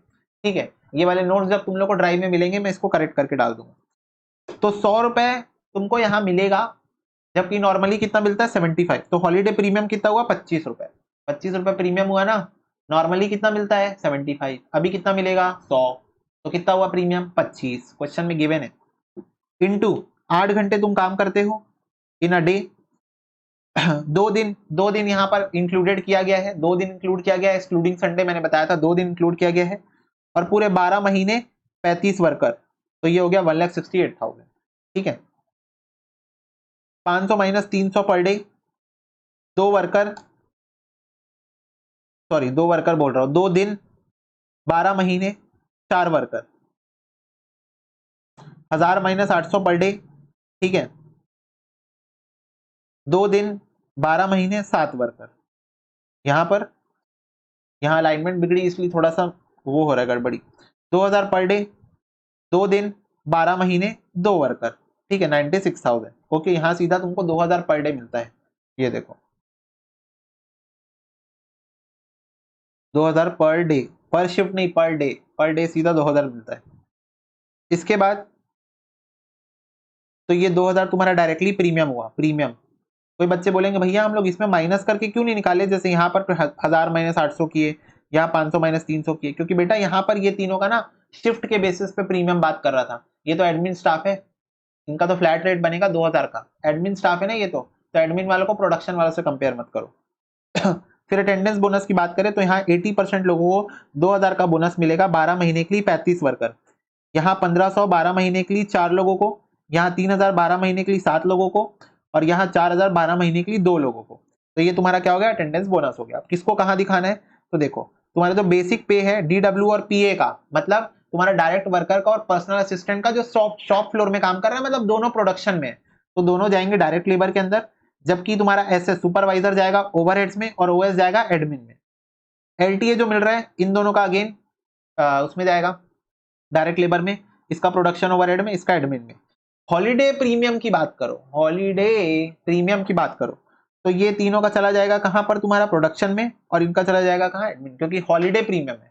हॉलीडे प्रीमियम कभी भी तुम्हारा डायरेक्ट एक्सपेंसेस का पार्ट नहीं बनेगा, डायरेक्ट लेबर का पार्ट नहीं बनेगा। और अटेंडेंस बोनस की बात करो तो इनका चला जाएगा प्रोडक्शन में। जबकि यहां पर जब इंस्टीट्यूट ने सॉल्यूशन दिया था तो यहां पर इंस्टीट्यूट ने इसको एडमिन में डाल के रखा था, पॉइंट टू बी नोटेड। तो यहां पर एक पॉइंट आपको ध्यान में रखना है कि एक क्वेश्चन में इंस्टीट्यूट ने चारों को, एक क्वेश्चन में इंस्टीट्यूट ने चारों का जो अटेंडेंस बोनस था उसको प्रोडक्शन में डाल के रखा था, जबकि यहां पर इंस्टीट्यूट ने एडमिन स्टाफ का एडमिनिस्ट्रेटिव ओवरहेड में डाल के रखा है। तो अगर मैं एक पॉइंट ऑफ व्यू बनाना चाहूं तो मैं ये बनाऊंगा कि ये ज्यादा ओल्ड क्वेश्चन है, ये ज्यादा ओल्ड क्वेश्चन है, पुराना क्वेश्चन है, और ये वाला जो क्वेश्चन है ना, कहां गया ये उसके कंपैरिजन में न्यू क्वेश्चन है। तो क्या मैं ऐसा मान लूं कि इंस्टीट्यूट ने अपनी गलती एक्सेप्ट कर ली थी और फिर उसके बाद चारों को उन्होंने कहां दिखा दिया है, प्रोडक्शन में दिखा दिया है, प्रोडक्शन ओवरहेड में, एडमिन में नहीं दिखाया है। जबकि यहां पर भी जो तुम्हारा एडमिन वाला बंदा है वो ये रहा। तो ऐसा तुम मान सकते हो कि जब तुम्हारे एग्जाम में अगर ये क्वेश्चन आए तो तुम लोग ये चारों को कहां दिखा सकते हो, यहीं पे दिखा सकते हो। ठीक है, ये इसको भी यहां पर दिखा सकते हो क्योंकि ये ज्यादा पुराना क्वेश्चन है, बट मैंने एज पर इंस्टीट्यूट के सजेस्टेड आंसर ही तुमको ये सॉल्यूशन यहाँ पर शो किया है। वैसे मुझे लगता नहीं क्योंकि ये वाला क्वेश्चन जो था ये 16 मार्क्स का क्वेश्चन था, तो मुझे नहीं लगता इंस्टीट्यूट सीएएस को इतना वेटेज देंगे। बट अगेन इंस्टीट्यूट का वैसा कहना है कि भाई इंस्टीट्यूट ढूंढ ढूंढ के यूट्यूब से वीडियो निकाल रहे हैं एबीसी एनालिसिस का, और जितने भी टीचर सी कैटेगरी बोल रहे हैं उसी चैप्टर को उठा उठा के क्वेश्चन पटक के दे रहे हैं। तो हम किसी भी चीज को फोरकास्ट कर नहीं सकते। तो मैं मान के चलूंगा कि तुम भाई करेक्ट सोल्यूशन इसका ध्यान में रखो, तुमको सारा चारों का चारों प्रोडक्शन ओवरहेड्स के अंदर ही दिखाना है। अब ये पीडीएफ तुम प्रैक्टिस कर लोगे, इसके अंदर जो करेक्शन है वो मैं करेक्शन करके ही ड्राइव में डालूंगा, तुम टेंशन मत लो बच्चों, ठीक है। और इसके साथ तुम्हारा कॉस्ट अकाउंटिंग स्टैंडर्ड्स पूरा कंप्लीट हो जाता है, ठीक है। तुमको बुक के भी क्वेश्चन प्रैक्टिस कर लेने हैं, ओके। थ्योरी का एक सेपरेट सेशन होगा, ये सीए ज्यादा इंपॉर्टेंट चैप्टर है, तो यहाँ पर मैंने सीए अप्रोक्सीमेटली 2 घंटे में खत्म कर दिया है। अगर तुम ये क्वेश्चन बैंक अभी सॉल्व करने बैठोगे तुमको 1 घंटा और एडिशनल लगेगा सब कुछ पढ़ने में, अच्छे से रीड आउट करने में। तो मान के चलो तुम्हारा 3 घंटे में अच्छा खासा 8 से 10 मार्क्स का पोर्शन मिल गया, 8 से 10 मार्क्स का पोर्शन तुमको अच्छा खासा मिल गया। ये पीडीएफ बच्चों जरूर से सॉल्व करना एक बार, ठीक है बच्चा पार्टी, यस। बस इस सेशन में इतना ही। God bless you, take care and bye bye.